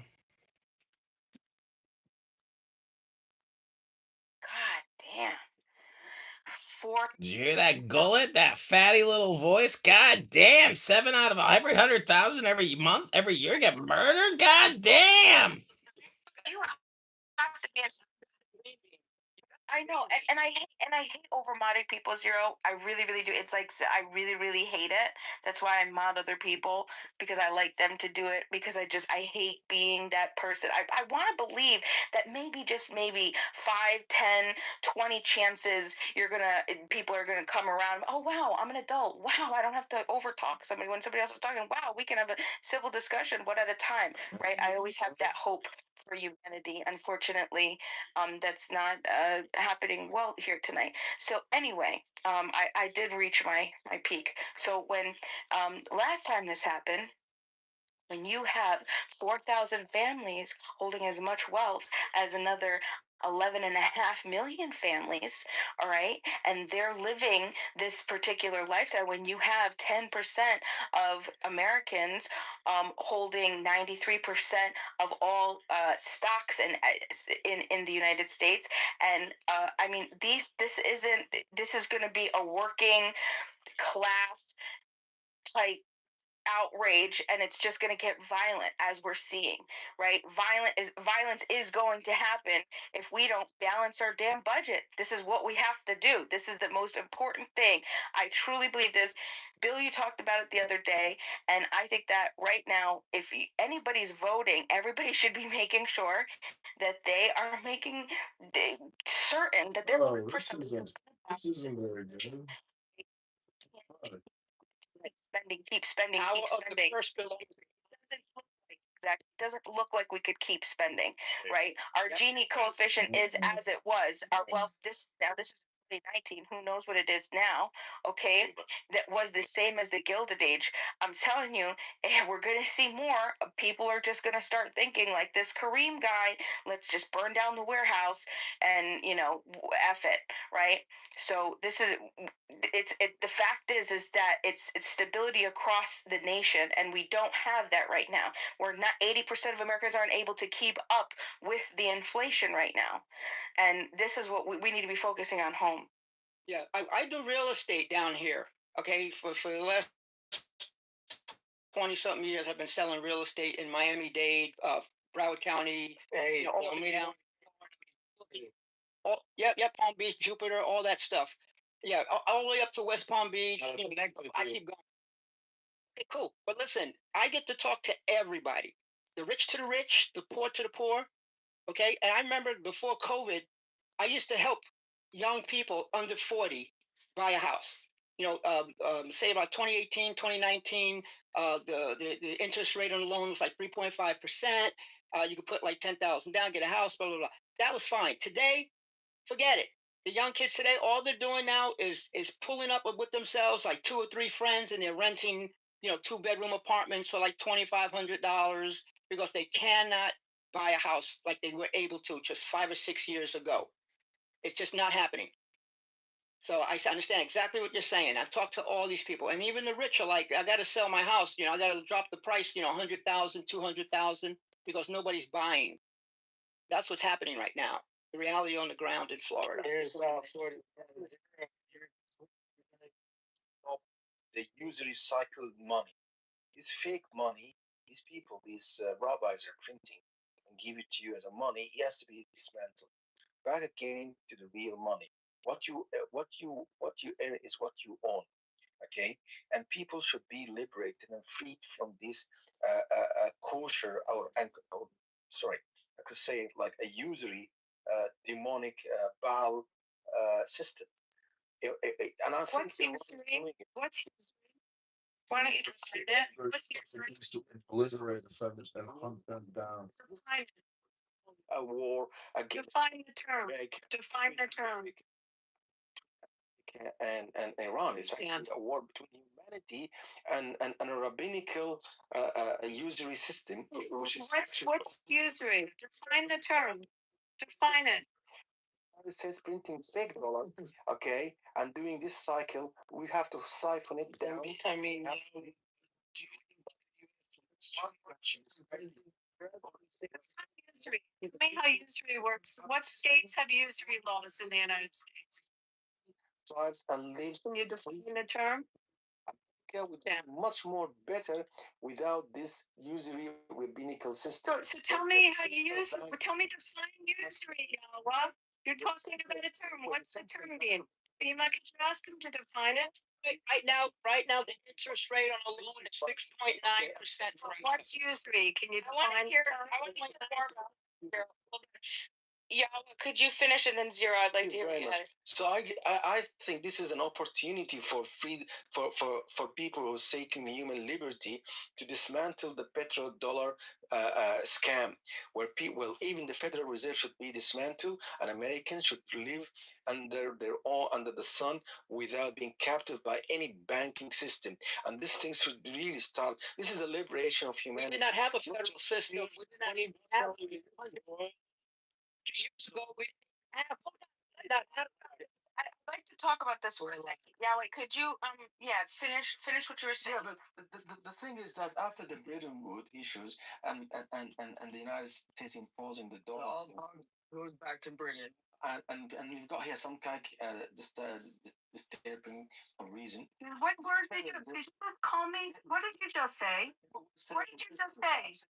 No, wait, what word did you just say? Like, proud to say it, freedom of speech. You think that's a good thing to say? No. Thank you, babe. Can we please be respectful? No, it's okay. It's okay. Pepe just in this And Pepe, yeah, it was. I wasn't in the room, but I just started. misguide on your family, you know. I apologize about that, Ginger. I apologize. It says freedom of speech. It's not freedom of speech. It has nothing to do with that. It's rude and it's not. And it's in. Your shut up. You know what? You don't speak to people that way. Basically, the issue is Not only calling me speak a to people base, that way. threatening me. You are threatening me and my family that you're gonna throw a bomb on my family. Whatever you say sounds like it now. Just start over. Besides, you can't define the word usury. You don't even know what it is. You see, if we don't. And then can we? Hold on, y'all, for 1 second. 1 second. We just reset. I don't want to have responsibility. I don't like using the green bean. Please don't. I hate it. I really hate it. I want us to just act like adults and have good conversation. If we could just be respectful, let's have a reset, okay? Fresh reset. Whoever now initiates aggression, you're the problem. So if you're going to speak disrespectful, we're going to point you out. And if you're going to cut somebody off, we're going to point you out. So let somebody finish what they're saying. They won't get irritated, and then we could respond without cutting people off. Remember, there's a fresh reset right now, okay? Go ahead, Yana. Please finish what you're saying. First of all, this is the opportunity and a chance for the world to realize that the petrodollar should be siphoned down, and that's actually making America printing paper money without even being backed up by anything. Well, you know, I have no respect for your shit room and your moderating skills. So Bima this is applying. And the Iranians are doing a good job for that. I really praise them. I'm not Iranian, but I praise that what they are doing is not for themselves, but for all humanity to be liberated from this shackle. The thing is also we should go back to the central bank's idea, which is basically you've got a central bank, whether it's a Federal Reserve or Bank of England, whatever, they are printing money and they are making people impoverished. Okay, and so poverty here is not because you're not working, it's because you have less money.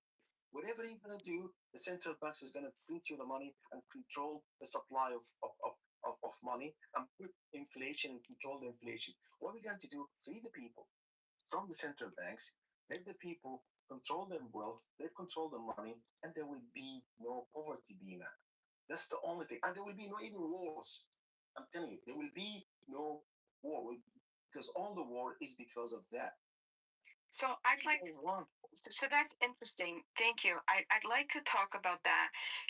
Can we really? Anybody that's listening to this that has a good idea that could maybe give us an idea, let's entertain this as a concept, as a possibility.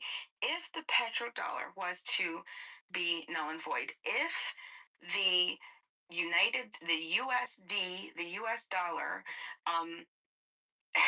becomes no longer, right? We won't say no longer at all. We'll just say doesn't become the world's reserve currency. Okay, what would happen to the rest of the world? Can anybody who knows the chain of what happens, right? What would actually have to happen for that to happen, right? I need somebody that knows this, right? So the dollar is going to wait, hold on, just 1 second. Hold on. So the dollar reserves dollars. So that's exactly what you're saying. Right. So we're gonna say if we get rid of the point of it? So right. So but this is right. The point is understand. I want to understand right now if we were to get rid of that right now, right? If we lost, if the world lost confidence in the U.S. dollar, does anybody have any idea, any good explanation of explaining to us what is going to happen, what that actually means? There's going to be some, what's going to happen? Okay? There's going to have to be, the treasury's going to have to sell, right? What's going to happen with those yields? What's going to happen with the Okay. Hate to say it, but there's some really stupid fucking people out there that just can't seem to stop ticking and talking.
They will never understand Islam till they are forced into it.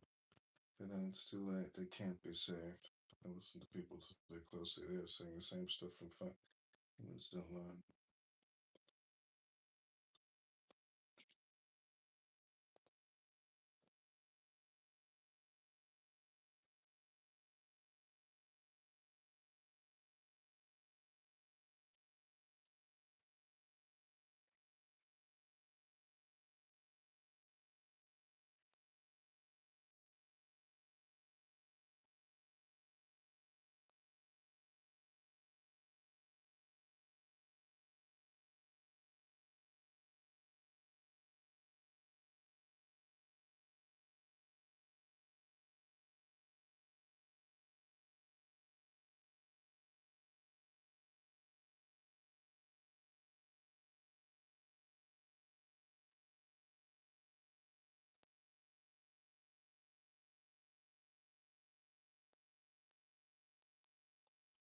I hope you read the Medina Charter. It fully explains Muhammad law and its application towards Jews and unbelievers.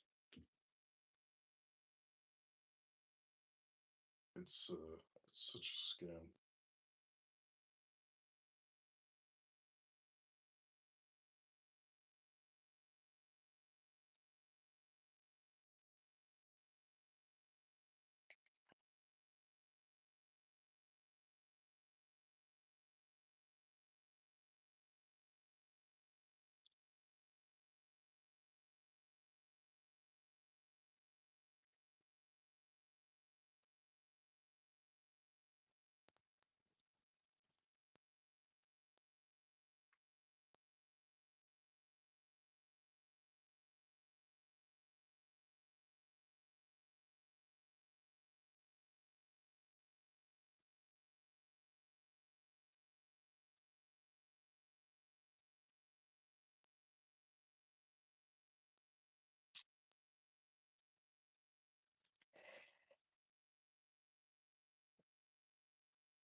This is your moment to grab a freaking. Yeah, man. I don't know. The presence of you. Such broken through because of you. Yeah, man. Excuse me, do you play guitar? Yeah. Are you an artist? Yeah. What's your artist name? Can you solo? The last person to freestyle on one of our songs got 30 million views. You think you could beat it? Oh, you want me to do it right now? Right now.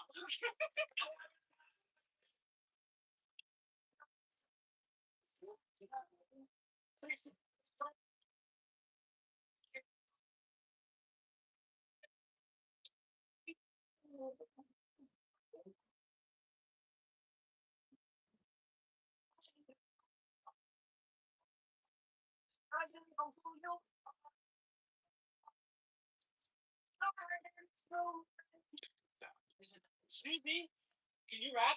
No, I can sing. No way, are you an artist? Yeah.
The casualties and we're trying precision.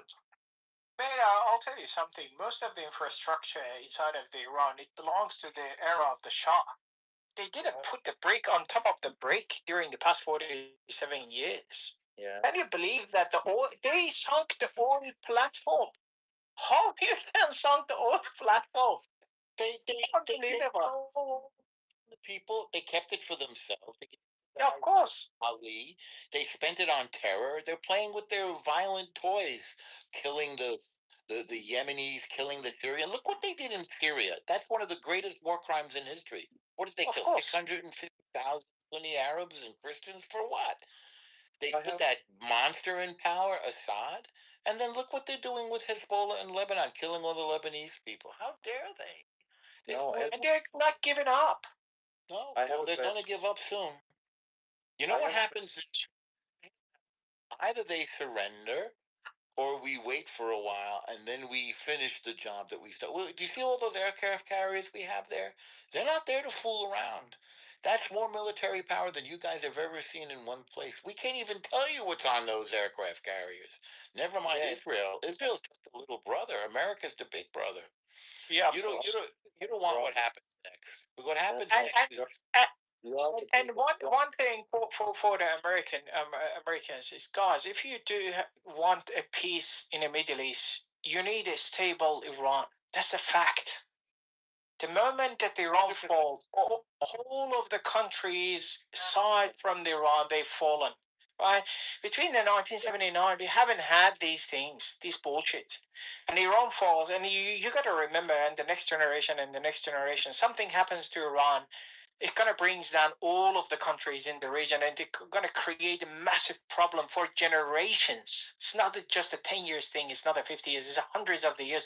And look at the money has gone wasted on these bombs and this and that and protection, how prosperous the people could be in the region. At the Israel, think about it, the amount of the money that goes to the Iron Dome, it could be going to the Israelis, the country, to be in a better position, or the Americans, or the UAE, or the Saudis, or even the Libyans and the others. Iran fold, and then what's happened? All the other fold, like a domino. Well, so we got to be very, very careful about the Iran, and it is a gem there. We got to protect the way that protecting the Israel. We should protect the Iran as well. That's a fact. Well, we're millions of Iranians, even outside of Iran, that want to return back to their home country and help rebuild, help work there, live there, and make this country into a genuine, great, prosperous country. But you won't let us. Come do something. Some of us, they will even take it down with them to rumbles before they give up. Yeah. Okay, fine. That's cool. As long as you do something positive for Iran, I'm totally with you guys. But I think the plans are. There's always a but. There's always a but there. Yeah, but I see the plans are not going well. My problem is that, okay, let's say I'm. How do you know it's not going well? It is your narrative that you say that it's not going well. It's going well, actually. Fact. I don't think they're going to want you back there. I hate to tell you this, Lee. I think you should think about staying where you are. They're not going to be very happy with you if you go back there. They know who you are. Unfortunately, that's the downside. So the good people of Iran come. The bad people go bye bye. I'm sorry to have to say that. And Noma, do you know what one of the reasons that they are resisting hard is that they don't have any place. Like at the time of the Shah, because the people they migrated, they welcomed in the United States and the different countries. Where are these people gonna go? They don't have any place other than to stay. I don't think so, mate. Even Indonesia is not gonna accepting them. Impossible. Maybe the millionaires or the billionaires, yes, possibly because of their money. But what about the rest? They don't have any other solution. Armin, I never thought of that. You're absolutely right. Dude, They got a situation on there. As long as my brain works and I do beneficial things, I can go anywhere I want in this world, okay? Because I can do many good When you say just control your life, okay? Yeah. Just explain things. Yeah. Good for Iran? No, I don't think so. Okay. So then what is your idea of what's good? Yeah, that's what I've asked, and he couldn't answer. He said the protest for the next 40, 50 years and then get killed in the streets. And that's his solution. I like that idea. Okay. My question is that if Europe is so badly defenseless, especially during these times. But you're making your like a fact. Yeah, nobody say this is defenseless. It's your narrative. Nobody say this is defenseless. No, I never said that. Okay, they can defend themselves, but they are so weak right now. Okay, I didn't say that either. You need to study more English, man. I didn't say any of that. I said that they don't have armies and they don't have a strong military. That's what I said. And they need the United States to help defend them against Russia. Do you remember that now? Yeah, I remember. Okay. Okay. If they don't have a strong army and they need United States to help them defend against Russia, why we see, please stop, why we see a trend of European countries coming out of United States protection that hasn't happened. What? That hasn't happened. What? Ali, we have 100,000 American troops in Europe since the end of World War II. Did you not know that? Do you know all of our Did you know we have nuclear weapons in Europe? Yeah, okay. Okay, do you know how many army bases we have in Europe? So I don't know where you got the idea that they're no longer under the U.S. protection. So what? El Normo, I just want to know thing. Could you answer me as a Native American? Okay, just answer me. I don't know. Well, the answer. So wait. So you keep asking questions, but you're not listening to the answers, are you? No, I'm listening. Okay, you said that you have changing the fact as well. Under our protection or not? Yeah, they are under your protection. Yeah. Okay, great. Okay, now what's your next question? Fine. No, I have just questions, and you know things. You're expert. Just answer me. Okay. So I'll ask you one, and then you ask. And then you ask me one. I'll ask you one. You get one more, and then you're going to answer my question. You agree? Yeah, sure. Okay. Good. So You agree, and you're going to tell the truth this time, right? You're not going to lie this time. Yeah, sure. Okay. Excellent. There we go. So what's the problem with Canada having alliance with America that they told that the days that we are sending every 70 cent of $1 to America, it's finished. They said it's finished. What's the problem? What's the Okay. matter? Has it finished? Wait. Hang on a second. I don't understand his question. You have Canada now. I'll tell you, the Prime Minister is Mark Carney. You should, Right now, we just want their hockey players. That's really all we're interested in. I hear they're very good. So truthfully, right now we're in the playoffs, and we're just interested in their hockey players, not their syrup, not their dollars, just the hockey players. And it doesn't mean that the Canadian are against the American, and it is a part of Canada. It doesn't mean I that don't want to say they're against. I want to say what changed that they say things like this. What changed? Just Stephen Harper is not the prime minister. That's what changed. Yeah, very fair point. What changed is Stephen Harper is not their prime minister anymore. That's what changed. And it doesn't mean necessarily they should say yes. No. They should say yes to everything United States says, and the United States should not say yes to everything else. For example, United Kingdom or Australia says.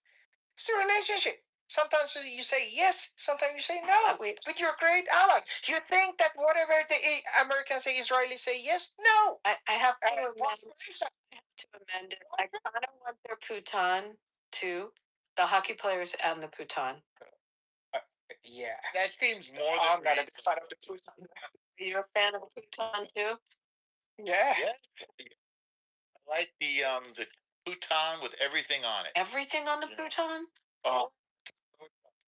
Why not? What? His answer. They're Ali. Yeah. Kind of guy. Answer the question. Yeah, it doesn't mean and it doesn't mean that they are against each other.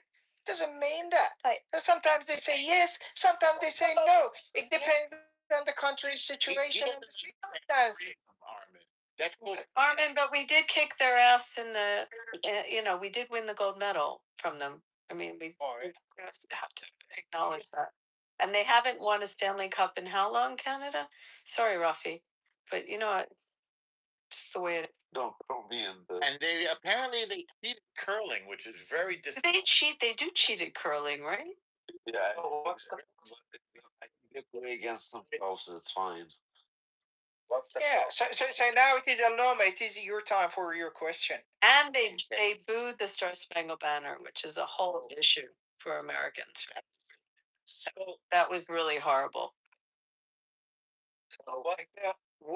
So what do you think the United States should be doing with regard to your beautiful country that wants to be free from the Islamic jihadist revolutionary genocide corps? You agree that that the IRGC is genocidal, don't you? Yeah. Okay. Is that is that a yes? You do agree? Yeah. I agree. Okay. Okay. We should stop them from committing genocide, shouldn't we? Okay. United States. What? Okay. Till now, United States have done very well, but Thank you. we don't want no more casualties inside Iran because every Iranian life is purchased for us. Okay. Okay. You guys surrender, right? Be careful about you guys. Okay, great. Agree. You guys are going to surrender now, correct? I am not part of what. Understand this shit and let's continue the conversation, okay? Wait. What just happened? A little bit. You got a little hinky. Irritated. Yeah, irritated. Thank you. You got a little irritated. What happened there?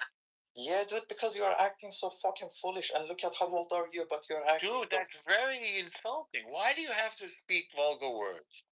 Does he live in Iran? Where do you live? No, he's out. He's hiding. He's one of those rich kids that their parents stole the money from the Iranian people. Can you? And said, "Get out of here and go spend money, Ibiza or something." But he's Persian, yeah? Can you tell me, I really hope when the war is over, we can start to buy Persian rugs again. I've been really hoping for that. Do you think you could get us a line on rug? Yeah.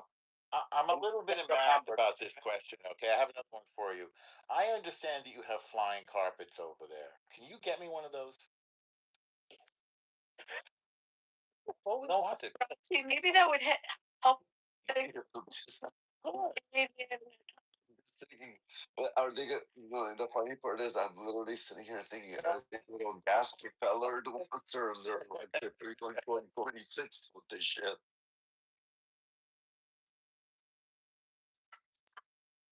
Or maybe you do it by yourself instead of just Who said I hanging around. Yeah, you know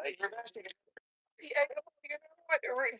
There is no need for reverse engineering on a carpet as long as they can get to lay their hands on one of our handmade carpets. They're happy with that. So don't change the topic. There's no need for these. The topic, Yeah. if you change the topic, it's no problem. Yeah. I enjoyed the conversation because we are really enjoying. What else do they make there? What else other than carpets do they make there? They have really good saffron. Does that come from there? Yeah. There is an answer to that. We can make many things if we are allowed to. I don't know. Like stopping you from moving carpets. See, this jihadism, this Muslim and this radical Islam is limiting the potential of the people. Of the carpets? Really? Is that why they're not moving carpets? It's not about the carpets. It's not about the carpets. It's about the whole range of the other things that the Iranian people have a potential But what to else do do they make in Iran other than carpets? at the moment? What do they know how to make? What do they know how to make? Oh, is the caviar decent there, Sam? Would you prefer? That'd be fantastic. Okay. Would you prefer? Sam, what else? What other resources, Sam? Okay. I'm gonna say. Would you prefer to give you Iranian carpet or saffron, or teach you Iranian mathematics? Which one do you like it? We want all three. We're Americans. Give it all. Take everything. Why not? All right. No, I never was a big mathematics person, so it's not appealing to me, truthfully. Okay, I'm gonna give you carpet. I'd rather the carpet than having to figure out algebra. Wait, let me start with basic math. How much is one Ayatollah minus one Ayatollah? It's zero Trump, I guess. Okay, I'm zero. Okay, I'm starting to learn your mathematics. Okay, and what happens when you decapitate the leadership of a country like 4 levels down? What happens? I mean, it's fine. It's more fun. I guess. It's good. It's good when the country's decapitated. That's a good thing. Yeah, well, it's not a no, sorry, but it's not the country. There is a regime. This regime is directed to. Mathematical formula for you. What about spending American taxpayers' money, $1 billion per day?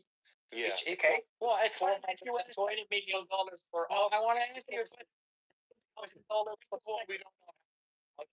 First of all, we don't know how much we've spent. That's number one. And neither do you. Secondly, that money was allocated years and years and years ago, and we've already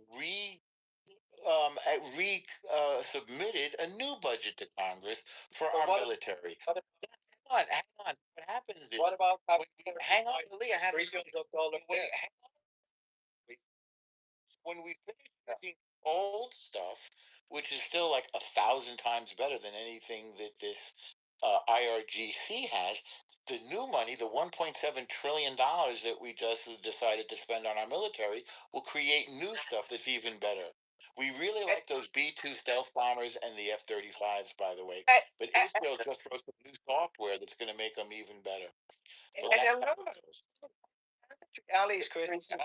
If they are spending $1 billion, I say that even not $10 billion, they're gonna make $100 billion out of that $10 billion. So don't worry about them.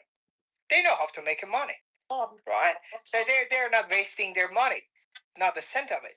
They're gonna make make out the billions out of those money that they have wasted because of this fucking IRGC in Iran. So don't worry about that. Okay, so don't. Yeah. They know where to spend their money, and it is well spent. Yeah, it's fine. It's fine. It's fine.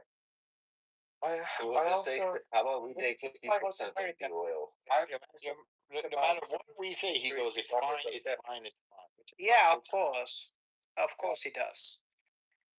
Well, I mean, this is what happens when your brain is warped by the virus of hatred and totalitarianism. You don't really have any original thoughts.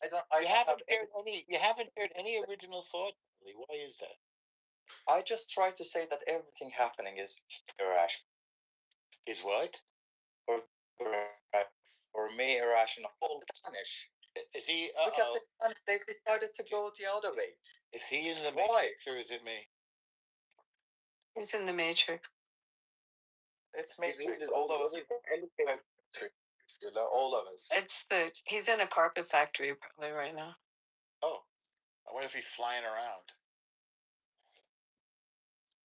Yeah, I'm listening to you guys. Just go on. Yeah, just go on. Say scientific things. I'm listening. Well, what we want was to hear if you had any original thoughts. Do you?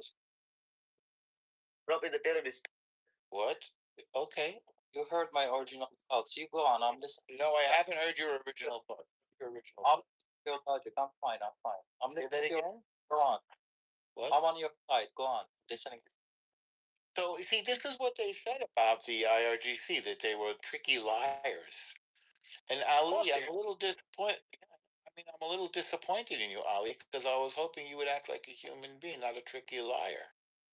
Why are they such tricky liars? Armin, can you explain it to me? Because this is what people said about you. Well, can you tell me about the new Ayatollah? Is he gay? I heard. Yeah, I know. He's gay. He's gay. LGBTQ plus. And does he like? Example of. Is he in the hospital still? Is he walking around? Is he playing tennis, pickleball? What's he up? He's hospital. I don't have his. You know what I'm saying? It's like this type You're of glad that the Ayatollah is dead, right? You know that's alive. You know what I'm saying? We drop. It's like water. We drop water. Go on. What are you glad about right now? No, Ali, I'm asking you. Question is clear. Ali, don't worry. The IRGC isn't in here. Ali, you're glad that Ayatollah Khamenei is dead, aren't you? Dude, just tell me the American dream. Tell me the American dream. No, Ali, I'm asking yes or no. Wait, you're glad that the Ayatollah Khamenei is dead, correct, Ali? He is dead. Dude, you're glad, right? Talk about yourself. Tell me them. No, you said we said we could ask you questions. Are you very glad, Ali, that the Ayatollah Khamenei is dead? Yeah, 90%. I think he's dead. That's not Ali. Ali, you got very quiet. What happened? You were very talkative a minute ago. Are you worried that somebody will hear you say that? You need to be careful down here. Listen to me. Come on. I answered the question. I understand. That's not the question. You're very glad that the Ayatollah Khamenei is dead, correct? Ali? So if you're silent, we will take that as a yes. And if you stay in the room, we're going to take that as a yes. Just for the record. I'm sure nobody is. Yeah, she says no, he's not. He's a sympathizer. For sure. Well, that's fine. You know, CL that's fine. He can be the IRGC. He can be IRGC as long as he admits that, right? But he's lying. He said, no, I'm not. But you know what? This is because of that. This is because of that. You are, mate. That's fine. And be brave enough. You know, the Americans, what they say, the freedom of speech. You have a right to express yourself. Which is completely in contradiction with what we have experienced with the IRGC back in Iran. No, be brave enough. That is fine. You know, you can have that idea. That's fine. You know, but you need to tell that. You tell it. Man up and just say it. Dude, I've been brave enough, and I talked to you guys. I respectfully disagree with you. Okay, go on. Yeah, of course. What happens next? I think he's very go for your academic research and illuminate now. Just say about everything, say about the plans, whatever going. You're okay. Thank you for celebrating the death of the Ayatollah Khamenei with us in this room. I'm sure your parents will be very proud of you. Am I right?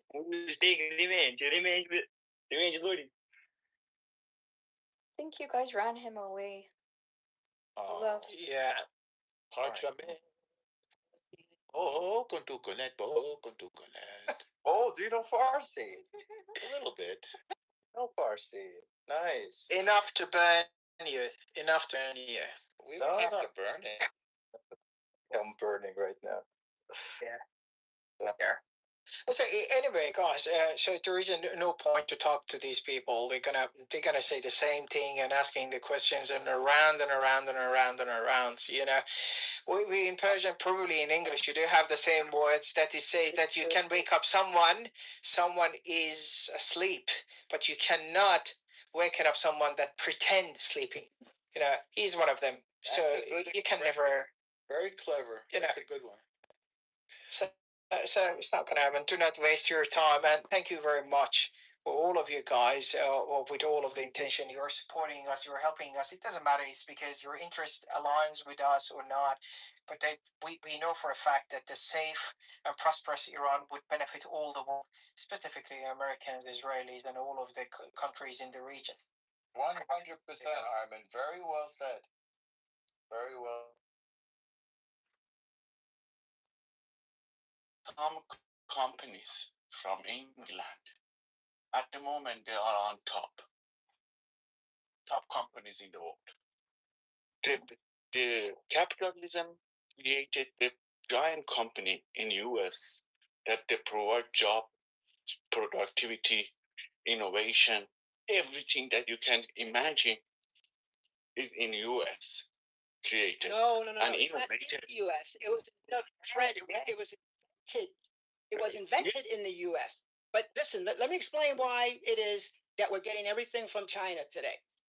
Okay, why we're getting everything that our TVs are everything. Good example. Because America, Nike shoes, Nike, everything.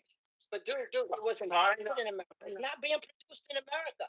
This is the reason why. These capitalists. Rolls Royce was. Rolls Royce was. What is the turnover of the money of the company? Like one of the biggest. Turnover. What are the turnover of their money? Are they as big as Apple? Are they as big as Tesla? Are they big as Apple? What do you mean? They're No. beautiful.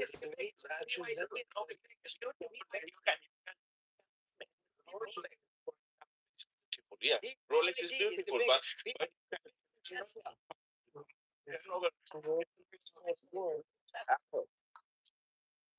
you cannot be, the man. The thing is that. And where's the Apple? Exactly. Do. You hit the point. Apple phone made. No, stop. Yeah, no, E. Let me get him. No. Where? No. Dude. Where is the Apple phone made? No. Where is it made? To be sold. It doesn't matter where it is made. Where made. Americans are not making. Yes, it is. Getting the job. The thing is that probably you are not looking for the job, man. No, Dude, No, dude, yeah. back in the 1980s, They need a yeah.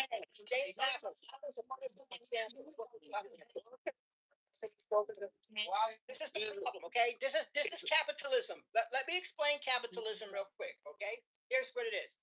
The people said, look, we can't listen, in America they have unions. We can't keep fighting the unions, and then everybody wants a good pay. We're not gonna make money. Okay, so what we'll do is we'll go to China and we'll teach the Chinese how to make these phones. Okay, they'll have people working on the production line at $1 an hour. Okay. So that way, then they'll bring You us finish. the phones. You finish. America. You finish. We'll make all this money.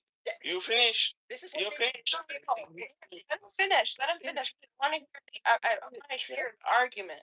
Dude, go ahead. Yeah, this is capitalism. This is capitalism. They don't give a fuck about Americans. Okay. Americans, companies don't give a fuck about Americans. All they want is money. So what they did was they take the Apple phone and they taught everybody, and they give all the technology to China, and they showed them how to do it. And then China just basically delivers the phones to us, and then they sell it to us at $900. Okay. I explain to you. In England, I don't understand how that's a problem, though. No. Bimo. The thing is that in England, We don't make the phones. We don't have give me a minute, okay? Bimo, the problem is that in England, even they don't create such a thing. They don't have Apple. There is zero innovation. Zero innovation is in the United Kingdom. Most of the companies in the United Kingdom are the so-called small to medium companies. These small to medium corporations are suffering. It's me, but you seem to be. What do you mean? You guys have beautiful headquarters. No, we got to say. Yeah, in the UK, I say what capitalism is beautiful. Capitalism. Yeah, we got beautiful. We're not talking about beauty here. Okay, allow me. I know your kike wants me not to speak. Okay, excuse me, kike. Excuse me, kike. So basically, I want him to stop. Whatever I've with the mic, this guy is stopping me from talking. Call him a kike. Is he Cuban? I don't think so. Anyway, the things about how come I'm gonna call you? Scam and incompatible with the world of separate instruction state. Scam whether it's We will give the corporation a hands to take the market and destroying the small medium companies. This is called takeover. That's how capitalism works. That is what we're seeing right now. Exactly. We're seeing right now. Yeah, that's why the economies of countries. Exactly. Well, yes, stay confused, but let me finish. Stay confused. Be quiet. Let me finish. We got capitalism giving no chance for a small medium company to thrive, which is actually the 60% of the U.S. economy. You mean no? Yeah. No. I'm gonna give him. Yeah, we all want to speak, and I want to hear Baseline speak too. Most of these international conglomerates thrives on taking over. They're not innovate. They don't create. They take over the market, and the market is becoming the control of those few multinational conglomerates. Why is this a problem? That means you're going to have a monopoly on the market, and then you're going to have multinational conglomerates say, "Look, we're going to look for cheap cost." So they're going to shift their labors and outsource them to countries like India, like China. And that's why you got a lot of homeless people, impoverished people whom used to have their own business. So this is why America is becoming a working class, homeless nation. That's why you got people losing their jobs because they want the main focus is to work for a multinational conglomerate. Used to have their own business, but because they can't compete because of the capitalist system, priority to multinational conglomerates. Yeah, and then they go into you live in America. They go into weird things of like politically like grifting. Once they become like networks like grift into like politics, and then they try to say nice one side or the other. Now you're seeing America. Now you're seeing like this new term coming to fruition, like politically homeless. They're not Democrats. They're not right or left. They're like politically homeless because they're just grifting. No, you said drift. Drift. You mean drift. You mean drift, like with a D, not with a G. You're not grifting. I mean both. You don't grift. So I gotta say this. I think we're confusing capitalism with the other aspects of what the United States is. The United States is a mixed economy, which means it has socialist aspects as well as capitalist aspects, right? And so capitalism, free market. There's three things that rule the American. No, but that's the thing. Like we're very you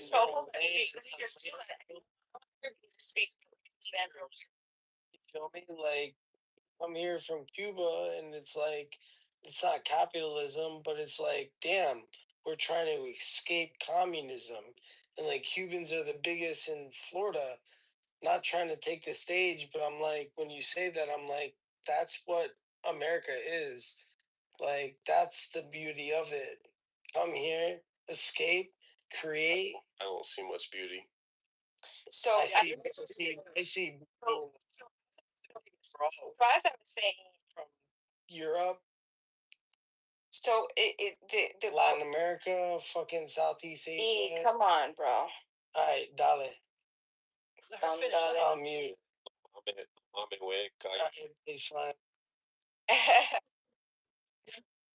You know.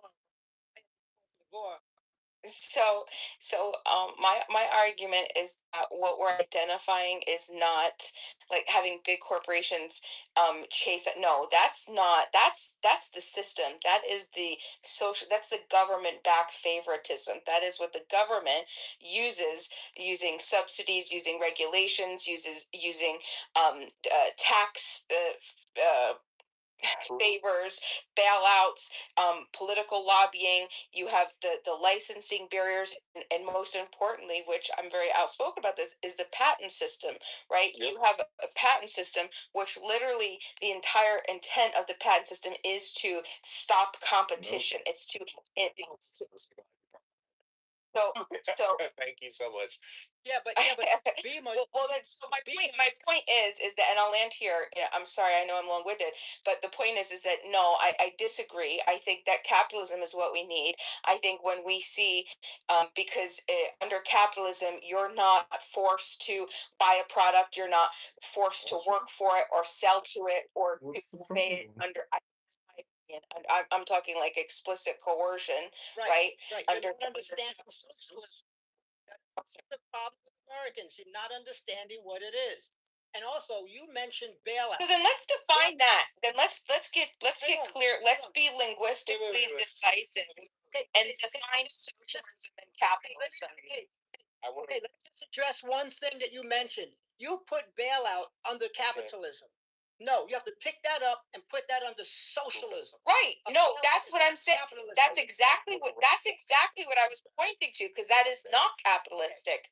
That's the bad thing that I'm talking about. That's the socialist aspect. The subsidies, the regulations, the bailouts, all of that is the socialist aspect, not capitalism. So when I was specifically talking about computations, I mean this in the nicest way, but you have it flipped. Okay, that's not socialistic. Okay, that's capitalistic. Okay, you have it flipped. All right, we're gonna have to define that. Then before we go forward, let's define explicitly both socialism and capitalism. Who would like to give us their definition of socialism and? Yeah. When I'm given time, I would love to do that. Okay, I would love baseline. It is all you, but also you have to manage E. Okay, go ahead. Can you hear me? Yeah. Did you hear me? Burger 49? So, like, the definition of socialism, it's an economic and political system based on public and collective ownership of the means of production, and I can see that being trigger, or like the bourgeoisie, like we must seize the means of production. I get that, I understand that, but it's the distribution of goods. It advocates for reducing wealth inequality. It's all about reducing inequality through shared control, often being like you have government intervention, whether it be like taxes, taxing the rich, things like that, to provide services for healthcare and education. I mean, we look at every other country on the planet Earth. Why are 3/4 of our, you work a job, correct?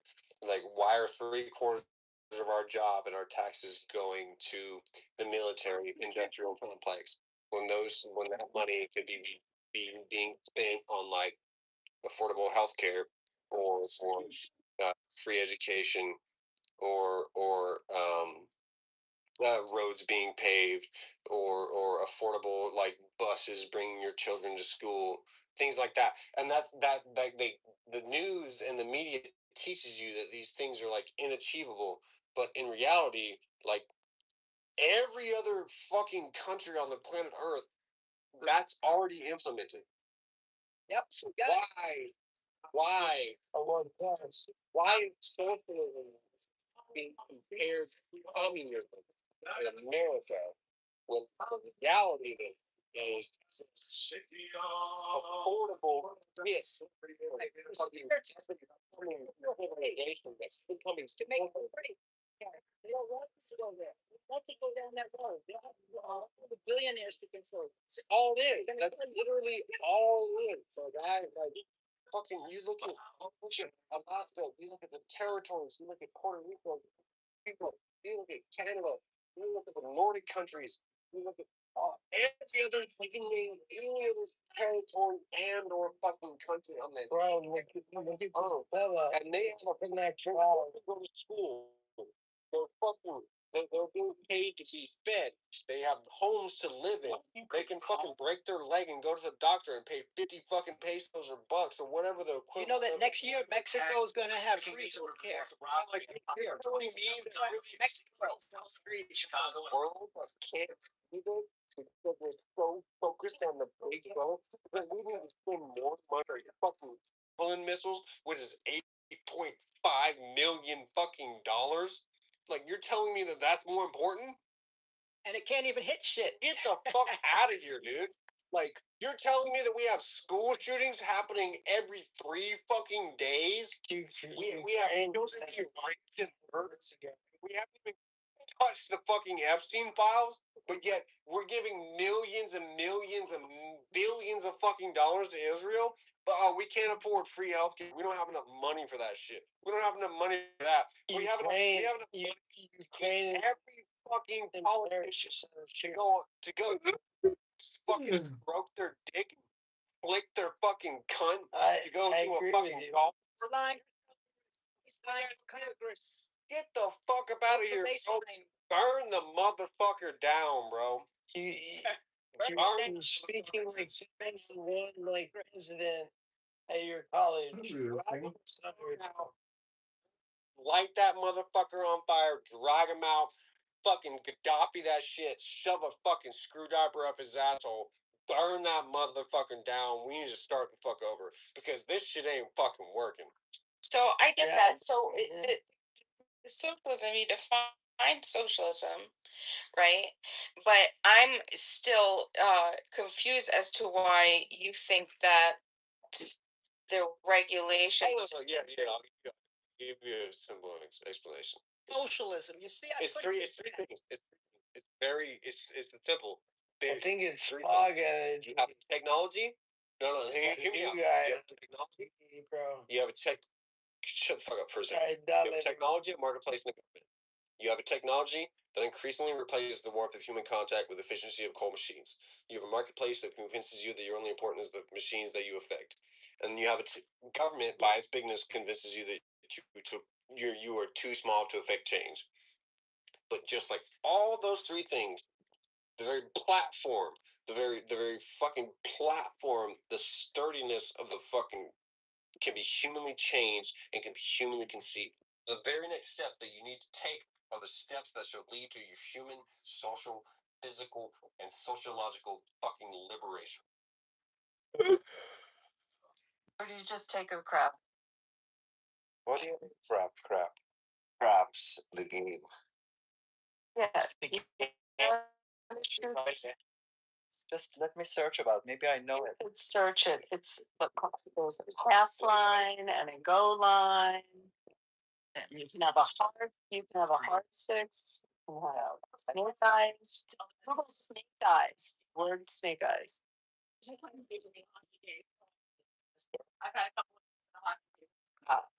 Don't play chess. I play blackjack. Why? You don't have enough brain? I know how to play chase fish. Do you play chase fish? You know how Or I had the Yeah, shish butter. Yeah, that's sometimes I had full range of motion back. I bet you if you get at the beginning, right? Do you know how to pass park? Do you know how to pass boardwalk and Park Place? Do you know how to do that? Do you know how to build hotels on North Carolina and Pennsylvania? Do you think he knows? What's your profession, Abby, in this life? What's the best? I'm a professional Monopoly player. Monopoly player. Besides that, what do you do? Professional Monopoly player. I play hockey. I'm a hockey player. You're a hockey player. Do you also? Yes, I'm a hockey player. I play hockey. You also play tennis. You also play tennis. I can teach you many things, Abby, if you come to Iran. I can teach you many things. I need to make sure Abby did not go to Iran. Ali, you can come to the Emirates and lose all your money. We'll host. What's the money called in Iran? What's the rial? Rial? What's that worth to the dollar right now? The rial? Worthless. No, but the oil and benzene is much. Oh, they had to make a Right, so you can go nowhere with no money. Wait, so what's the exchange rate? I don't know what's the exchange rate, but Iranians are having a good life, you know. 0 to infinite. The exchange rate. Your assistant course coach at What's say the name of the currency again? You also have vitamins every day, protein every day. You're laughing, you're music, you're called in Florida, dancing, you're partying. Taking vitamins. We have hold on. We need you really loudly on your speakers to fight people out party with you. Right now, I'm going to really loud. Like, what is the fetico right now? I'm playing lovely. How can I play with you? How do you think the team is going to do in the World Cup? The Iranian team. Should we bet on it? Dan is a toxic. Yeah, to lose. Yeah, just use it to lose. Yeah. But as long as didn't Trump say he wants them to bring in Italy now instead of Iran? Yeah, I hope he does this because we are not really interested to come. It's okay. The Italians are probably better looking than. You know that if they come to the United States, it's going to be a very great consequence for them. You know for a fact, the Iranian. What would be the Iranians' reaction to them if they come to the United States? Okay. Let's bet what's going to happen. Okay, you come. I know. Anyway, hey.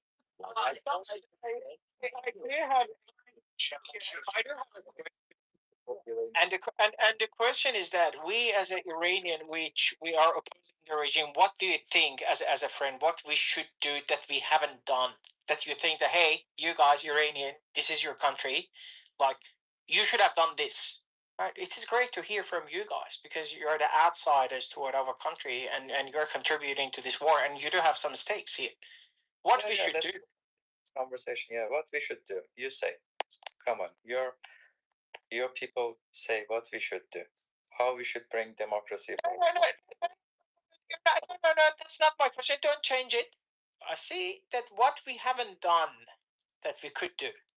Right? So don't change the narrative for my question that, oh, American tell us now what to do. No, it's not. It's just as advice, as a friend. Well, we have. What do you think that? Yeah, what do you think we should do? Yeah, please. I'm also curious about the answer. No, not the Americans, Iranian. Like you're looking from outside. You say, hey, Iranian, you're against your government. I think it would be better you do this A, B, C, D. You know? Okay. Let me Not say... you, Ali. You're Iranian. I asked the American prince, not you. Okay, Americans. Okay, I'm curious about what Americans gonna say. Yeah, come on.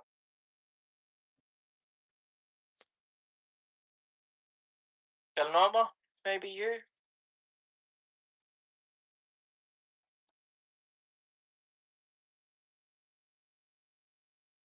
Sorry, I'm like multitasking times 12. What's the question? So the question is that because you know that we Iranian, we are opposing the regime, we are against the regime, right? We have done many things. And you're from the outside perspective, like when you're because you're American, obviously. And what do you think that we can do better? You know, it's always good to talk. Yeah, like to help it out, like because you are going to go through a bit of a challenge, and that challenge will be to take your freedom back. And Israel and the United States will help you, but we can't do it for you. And we don't want, and I'm terrified that even one single person over there should die. I don't want it to happen. But this is the time. We've reached this time in human history in which this bizarre alliance between Islam and communism, or whatever it is, or and the left, then the left. It's got to end. And we have an unusual president, Donald Trump, who, unlike all the previous presidents, he realized that he is the man of destiny who has to bring this regime to an end. And thank God for him. And now you guys are going to be able to do your part. So get enough rest and get enough food and get yourselves organized because it's going to be your turn soon to take your country. Sure, I agree with you. But let's say you're Iranian, right? What you would do as an Iranian in this situation? Just brainstorming. Well, I don't know anything about what's going on over there. But if you ask yourself that question, you are one of the most brilliant and gifted peoples in human history. And I'm not kidding around about that. I'm completely serious. I know about this. I knew about this for years and years. There's some Americans who have studied this, and we know what amazing culture you have, what amazing people, what talent, what art, what cinema. I'm not kidding around. What food? You have this magnificent culture, and now what you have to do is take your freedom. I don't know how you're going to do it because you know your country, you know your life better than anyone. Yes. Yeah. All we can do is support you because we're not arrogant like some people. Of course. And we just want to help you. It's in our interest, yes, as you said before. Of course, it's in our interest because you guys, the IRGC regime, was growing close to our enemy, China, and part of this is we're showing our enemy. Yeah, we're showing them this is how we roll, baby. So you're going to think twice before you take over Taiwan and the Straits of Taiwan. Don't think of the Strait of Hormuz. Think of the Strait of Taiwan. It ain't going to happen because our military might is greater than that of China. And we have to keep it that way. And then, you know what? When China sees that, they're going to want to be partners with us. They're not going to want to fight us. And we're going to have a good relationship after that because there's the other way around. Because the other way around is going to be catastrophic for the world. Right. It's going to be catastrophic because if for some reason, hopefully never happens, It's the war thing doesn't work the way that the American planned. Then China would have the audacity to say that, hey, they couldn't get the Hormuz back. How are they gonna get the Taiwan back, right? Yep. We're gonna pay that because China is not comparable to Iran. They are a massive power. That's a fact. We cannot ignore it. But it's gonna be a massive disaster for the world order, in my opinion. Maybe I'm wrong. No, but you're right. Yeah, and for the Iranian compatriots, what I can see that at this stage we can do is just to get more organized. Of course, we are united over the Reza Pahlavi, and it doesn't mean that we are waiting for just Americans and the Israeli to do the job for us, as you said. It's that sometimes that we need to, if we cannot take the gun, educate ourselves, inform the other people how to, for example, how to do the first aid at the time of the uprising, because we know that for a fact they're going to come out and it's going to be casualties. At least you can minimize that casualties by learning the first aid and buying some of these tourniquets and this and that and put it at home for the day. You know, that's happening. It's one of the things that we can do. Very practical, you make a lot of sense. So and the second, and the second thing, and the second thing is that at the time of this situation happens, what should be our reaction? Should we open our doors? Should we disconnect our security cameras in our building because the IRGC later on going to come down and check all of this security footages? These could be learned and inform the people inside of the Iran, because we do have the satellites channels. Still, the people of the Iran have access to that. This is the second thing that could be done. And the third thing is we need to have stop. Okay, we got his idea. His idea aligns with my idea. Iranian people should do it. When we tell you to speak, you say nothing. And then when somebody else opens your mouth, what's the problem? The guy is talking. Just listen. Take out your little stubby pencil and write down what he says. This is important stuff. On your idea. Stop worry. It's done. Yeah, it's okay. The arrogance and rudeness of my cat. Yeah, it's correct. I'm not used to that. So yeah, these are the things that we cannot just sit down as an Iranian. Yes, I know that some of us. Oh, it is not a sprint. It's a marathon. It's not going to be 1 day, 2 day, 2 months. We don't know. Hopefully, it finishes soon. But we need to have a plan for the future, which the lesson learned. We need to know these things in advance. We need to organize. Yes, we don't have armed groups, unfortunately, right? But we do have some of the things that we can do, which we haven't done it before, such as the education, such as like we do have a lot of the entrepreneurs, the sitting down together, creating an app, and that we can, if we don't have internet, at least through the network of the Bluetooth, which everybody has a cell phone at the moment in Iran, so they getting connected and stay connected together, right? And create a piece of a technology that we can, take in some SIM cards that works via satellites and during the emergency. So they cannot crack down on the people. These things, in my opinion, I'm not the expert matter, just out of the blue comes to my mind. And I think that Iranian people can perform better in these areas. Maybe they are doing, I don't know about it, but just worth mentioning it. Do you see, you have such great ideas, man.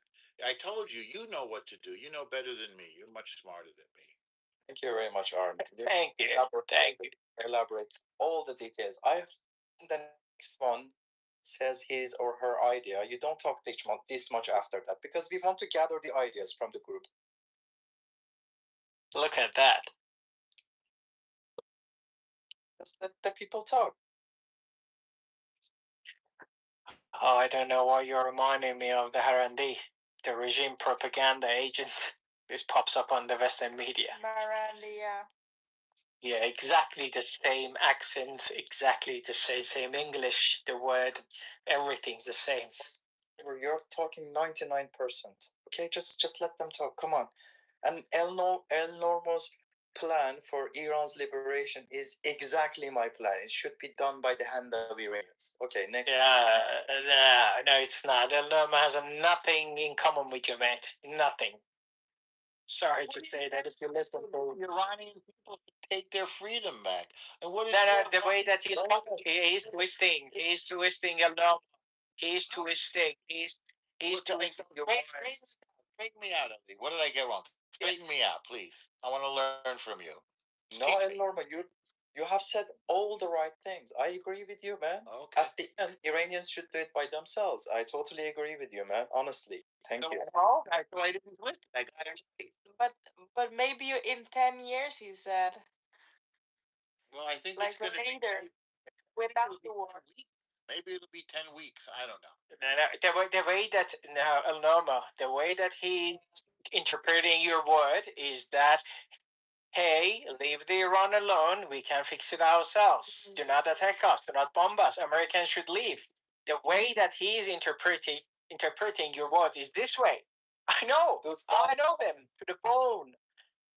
Yeah, I know. I don't know. It's not what El Normo believes. No, El Normo believes that the Americans should be there and they should bomb the shit out of you guys and the Iranian people. So create opportunity for the Iranian people to use this opportunity and take the control of their own country. That's very different from your narrative, Ali.